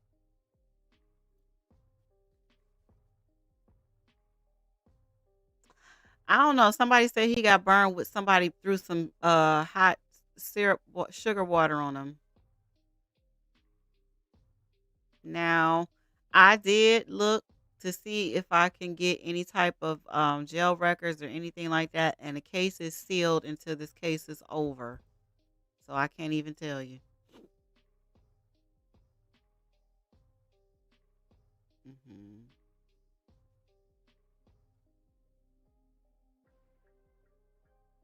Oh, sure. Um, I liked working in medicine, but I don't miss it. I absolutely think he's scared of Bryce. hmm He's already threatened him. We don't know who Bryce knows on the outside. He may not know anybody, but you just never know. Like I said, he already conditioned them when I guess you can even call it grooming if you want to, when they were younger. So you think a guy like that, he's homeless. He doesn't have a relationship with his mom. He doesn't have his dad anymore. All he has is his friends. And so I'm going to do what you need me to do because you're giving me somewhere to sleep. You're giving me food to eat. You're providing transportation for me. So yeah, he's probably sitting there terrified, just like the other guy was. Now the other guy, Anwan, I think he was scared too, but he just had a little bit more attitude than this guy does, and he's definitely not as remorseful.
I'm doing all. Was I doing all that talking and my mic wasn't on?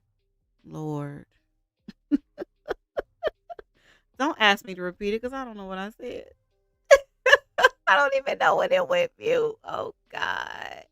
I think I was saying that the guy was scared because he did get the letter, and I was saying that he was groomed by Brice, and so he's hesitant to talk. And also you got to remember that he was 15 when this happened, and it's been 7 years. So you think a 15-year-old, if they're giving him a plea deal, you're not thinking like an adult. You're thinking, okay, well, if you're only going to give me 7 to 10 years, fine, I'll do what you need me to do. And so now, 7 years later, and having to get up on a stand in front of strangers, in front of the person that made you do something horrific, and having to give very vivid details as to what happened, and then the defense is going to drill him or whatever. That's why he's hesitant to talk. I think that's what I said. I'm sorry. And then I told Sherry how I don't miss the medical field. I did love it, but I don't miss it. Let me see. Yeah, scared of Brace. Okay, where else? I'm so sorry, y'all. I had no idea my mic was on mute. I'm so sorry. It's so odd. Oh yeah, we were saying how it took so long for this case to this trial to start. And then I was saying how, like, if he did get back out, yes, I think he would reoffend immediately. He has nothing to lose. He's not afraid of anything. And he's not afraid to recruit individuals younger than him to do his dirty work. So absolutely.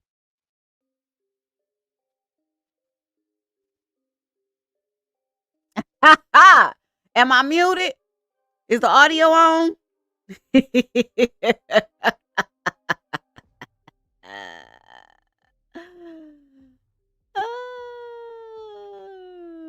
Probably burnt. God, I gotta run the record back. Oh yeah, you know what? Let me tell y'all something about me. When I was 12, I had brain surgery. I had what they call Cushing syndrome, and I had to have brain surgery. And that is when I fell in love with medicine. And I did it for 10 years. It was amazing until I got to the end of it. You know how you just get to the end of something and it's like, okay, I need to do something else. So yeah, it was cool, for that amount of time, and now I'm just, somewhere else in life. So it's definitely not for everyone. Medical assisting was pretty cool. Um, I learned a lot. I got to do a lot of things. I really enjoyed doing phlebotomy. That was really fun. Um, and so yeah, that was that. All right. So I guess the defense went and talked to old boy, and so let's watch. This is 8 minutes, and then that's the end of that. I was in the back seat. Back to the vehicle? Mm-hmm. Whose car was it? It was Brice. What color was the car? Blue Mazda. Mazda? Mm-hmm. Who was driving? Maurice. Who was next to Maurice in the front? Larry. Who was in the back?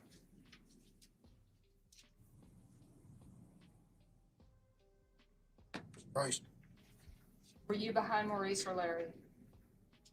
I was behind Larry. And the defendant was behind Maurice? Mm-hmm. So driver's side rear? Yes, ma'am. Why were you, was Anwar there? Yes, ma'am. Where was Anwar? He was behind us in the truck. What truck was he in? He was in the truck he had that day. He was following us. He followed you? Yes, ma'am. Do you know how he got the truck? Was it a truck that he had long term? Nah, just for short term that day. Just for that day. He showed up in the truck that day? Yes, ma'am. Okay. Why did y'all go to 41st Street?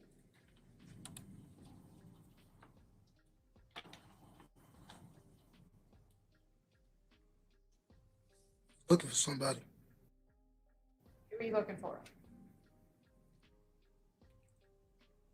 I don't know. Did you ever know know specifically who you were looking for? We never knew. We just went along with it. Who knew? Who was the person who knew? Brice. Sorry. Brice knew. Did he tell you all who he was looking for? No. But did he tell you why he was looking for someone? Somebody a price on their head or something like that. Somebody with a price on their head. What does that mean?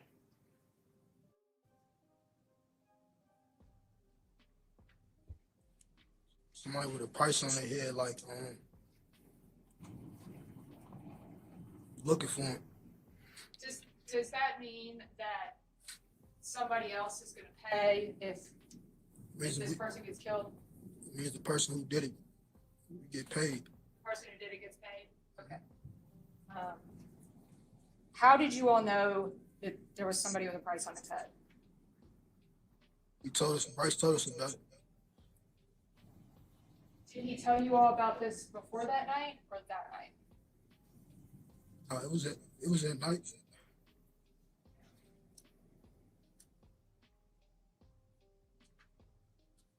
Did you, okay, so you're all driving down 41st Street, you're in the back seat, San Juan following, what happens? Rode around. Brice rode around. Stopped the car. And he seen somebody in the middle of the street. And Brice told him to get out the street. Shot him. Who shot him? Brice. Brice Rhodes shot him. So you're in the passenger side rear, right? Mm-hmm. So were you all, was the person who got shot on the other side of the street from you all? He was on. You don't know? It's probably an unclear question. Was the fellow on the sidewalk or in the street? Street. Okay. Was he crossing the street or what was he doing? He may have been crossing the street. He was in the street, but he may have been crossing the street, but he was in the middle of the street.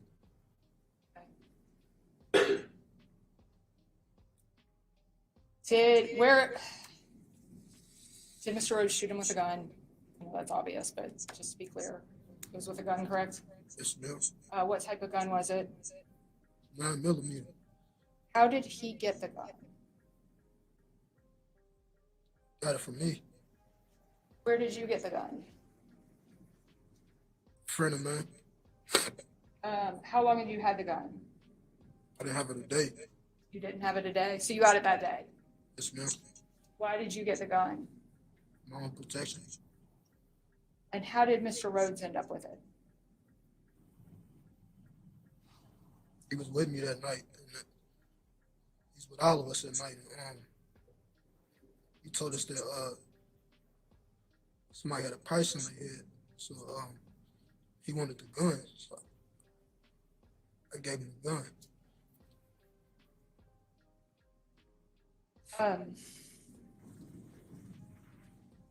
Could you describe how he shot Mr. Jones?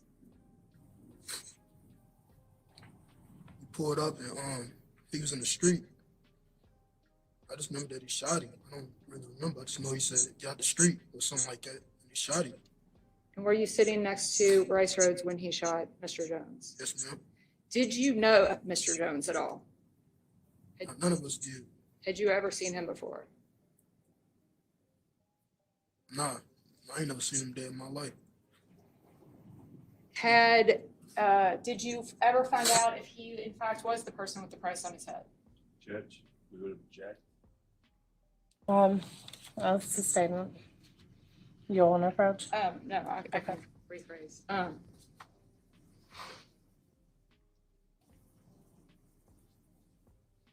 How did you feel about this situation?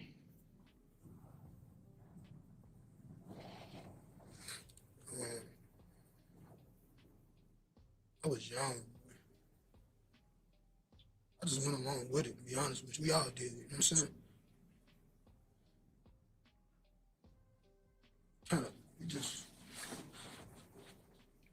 I'm sorry, what was the last thing? We just went along with it.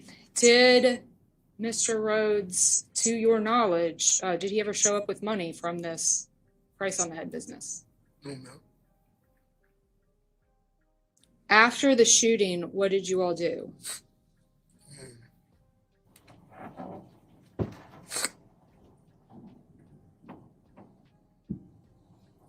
We went to Maurice and Larry's house. Did all 5 of you go or just some of you? We all went. Okay. What happened at their house? We didn't really talk about much. We just basically just told us not to tell nobody. That was it that I remember. Okay. Did you all discuss it later amongst yourselves? Not really. I mean, to be honest, we ain't never seen nobody like get shot, you know what I mean? So I'm not gonna lie, we was all scared, you know what I mean? It wasn't just them two, we was all scared, you understand?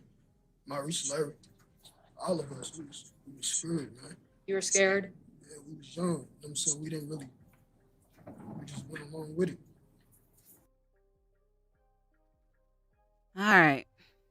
How do you feel about this situation? Girl, hush. Tired of you. Okay. Let's catch up on these comments. We about to peace out.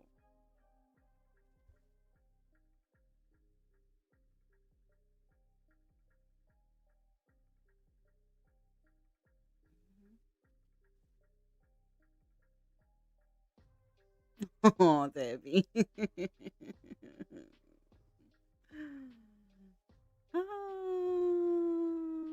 Oh, thank you, Sherry. Thank you so much. Y'all will be crying.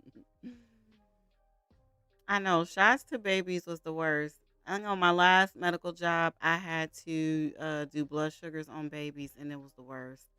Especially, I would have to get the cap draws on their little heels.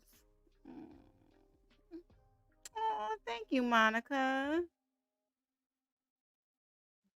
The ADX Super Max. What's that? I gotta look that up. I never heard of that. No, this is Kentucky. It's in Kentucky. Oh. No, it's in Kentucky. Oh man. Right. Anything. Suckers or something. Stickers. Whatever. I know my doctors my pediatrician would used to give out suckers and pretzels. He does, but they took it off of the table. The judge took it off.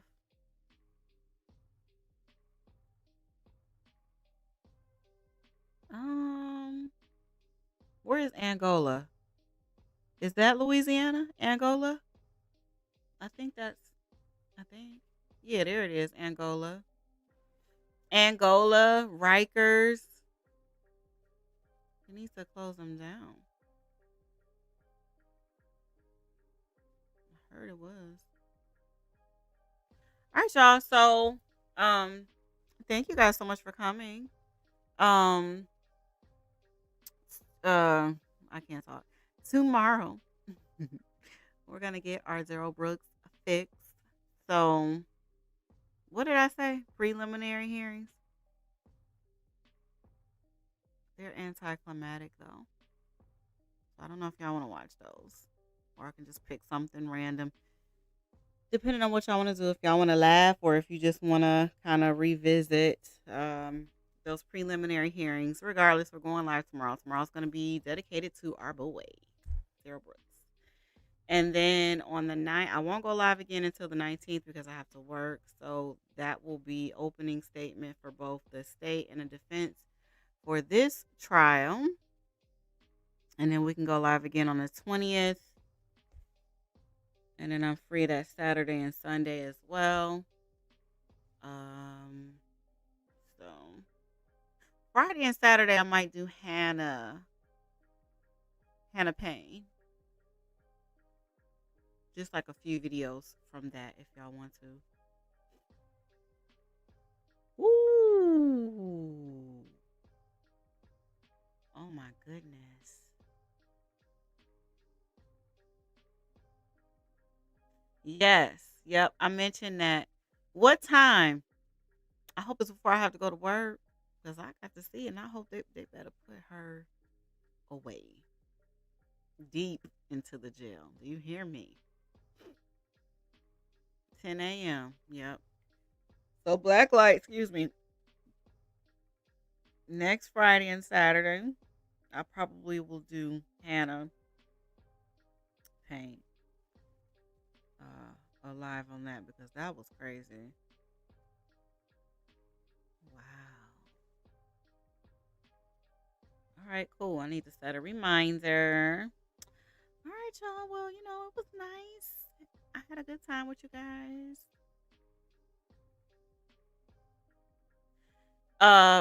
Next week. So tomorrow, Darrell, just so we can laugh a little bit, loosen up. It's the end of the week. And then I won't be able to go live again until the 18th. I'm doing my eyes like this because I've had it with these eyelashes. On the 19th will be opening statement for Brice. I'll put them all up, and then when you get the notification, just make sure you hit the reminder. And then next Saturday, Friday and Saturday, we'll do Hannah Payne.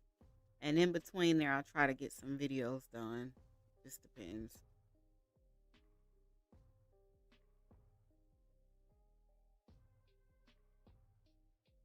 Oh, thank you. I do my best. I'm not a lawyer and I don't know everything, contrary to what some people think.